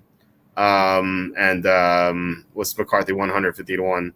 You want to take like I already bet McCarthy, so there's no point in doing this for me. But like, if you want to take shots on them, I had no issues with it. Like Sungjae 350 to 1, it could be fun to see. Like he could have an amazing day. Like Sungjae is an incredible golfer. To bring this up, he's look at this Pentagon. He's 15th overall in the FedEx Cup standings. He's recently is at a 4th and 9th and 8th and the 3rd. And this is like the field here is the easiest he's seen all year. So like, yeah, he could make a late charge. What if he goes 10 under? That still brings him to 23 under. And so that may not be enough. So again, it's tough, but yeah, if you just want to have fun, 350 to 1, it's not like the worst you could do. You could just have some entertainment. You just bet $10 on it. $10 wins you 3,500. So it's nice, but I don't know if I'm going to do it. I just looking at it. Oh, geez, I haven't taken anything on this. Maybe I'll throw $5 on Sung JM though. See what happens. Yeah. Yeah. I mean, yeah, you could do that. So Chris ringing up Walt. If you're still taking requests, can you please pull up? It's at Christmas.com. I need to know if it's Christmas today or not. I feel like that's something you should not bring up, but. Is it Christmas.com? Let's go for it. No. I thought it was going to be like one of those trick things, you know? Yeah. Yeah. That's funny. Okay. That's good. That's a good website idea. Yeah. But like you're not monetizing it though. I think you put like one banner ad there at least. Yeah. It's Christmas.com. Wow, Lati says whenever Ostad got the ball, MU fans give him this uk chant to mock him. MU used to be known for their home court. They were the ECW of college basketball. Wow. Interesting. I never knew that about Ostertag. He's got a it just says no in the background. No. Oh man. Yeah, at least put a banner. If you put one banner ad, monetize it. Yeah, or put like one Christmas tree on their picture. Yeah. Chris doesn't have his tree up yet. Yeah, we don't. We have a plastic toy Christmas tree for my son. They have like these ball ornaments. That's all we do. I was like, I don't get the Christmas tree. It just like feels like so. It feels like such a burden. Like I don't know. It's like I remember decorating a Christmas tree with my parents when I was young, and it was fun the first time, but then it just became so tedious. Yeah. I wouldn't. I don't put one up. Yeah. The fun fact that it does nice. Yeah, we'll have to revisit it on Christmas. So. Yeah, we'll do a show just for that. Exactly. And he says, I thought you celebrate St. Stalin's Day in your house. Well, St. Stalin's Day is in June, so you can celebrate both. There's nothing to stop you from celebrating both St. Stalin's Day and Christmas. So yeah, St. Stalin's Day, it bounced around. It's sometime in June. Like it was like June 8th one year, it's like June 20th one year. Like it was basically whenever people were free to go drinking. This is what it was. It was very flexible. So yeah, I guess that's about it. Unless you have anything else to mention, Tom. I guess that's about it. Nothing. It's 2:10 a.m. here, so yeah. Let's see. I bought a 12-foot tree because why not? Oh, yeah, it's like fun the first time, but then it's like, yeah, you have to. And I think like decorating is fun, but like taking all the decorations down and then like I hate that. I hate like taking down decorations. Seems like so tedious. I just it's a pain. Yeah, I don't think it's worth it to me. But anyway, so that's about it. Please hit like, subscribe, comment below, share this video. Visit the link in the description for the merch store. All that would be appreciated. Thanks so much, guys, for commenting and watching. Really appreciate it. And John, thank you so much for the $4 super chat. Thank you so much, John. Quacky, do you have anything to plug? Perhaps your Twitch channel? Yeah, now we on there. I should change that mediocre gameplay now that I'm a tournament champion. Yes. I got so we mediocre tournament champion. yeah, exactly. That's you don't know what you're going to get exactly, but we have a good time on there. I've been tweeting out a little bit. Every now and then I tweet out a play, just here to banter and have a good time. I appreciate y'all. Yeah, absolutely. Love doing the show with you. Glad to finally get to the Red Wedding. Glad you liked it as well, and it's a fun discussion. And yeah, you're about to get into season 4, which. Again, I consider the best season of Game of Thrones. So it's exciting times here. We'll be back on Tuesday to do the AFC East and NFC East with Jacob. There will be an announcement on that show. So definitely stay tuned for that. I don't want to mention. Are you pregnant? You just had to ruin it, Tom. I was gonna announce to everyone, and now you spoiled it. We're happy. I'm sorry. We're happy for you. Jacob's pregnant. Yeah. No. There will be Professor Q get a YouTube channel. Yeah, I've been saying that too. I do have one. I'm just dragging my feet on it because Okay. That's how it goes. I mean, Ben Wassley, we had on Thursday, he was able to live stream on his YouTube channel and his, I believe, Instagram as well. But you can do Twitch too. When we do this, you can actually live stream it as well. Yeah, so I'm going to have to check that out for next time. I had no idea. Yeah. I would have done it tonight, but I wasn't like, you got to be like in the mindset of, you know what I mean? Mm-hmm. No. So, my bad.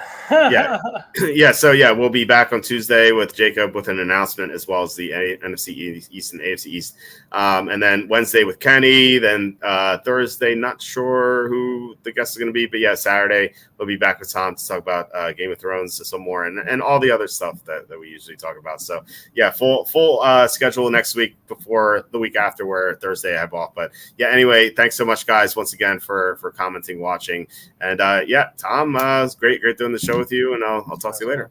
All right, take care.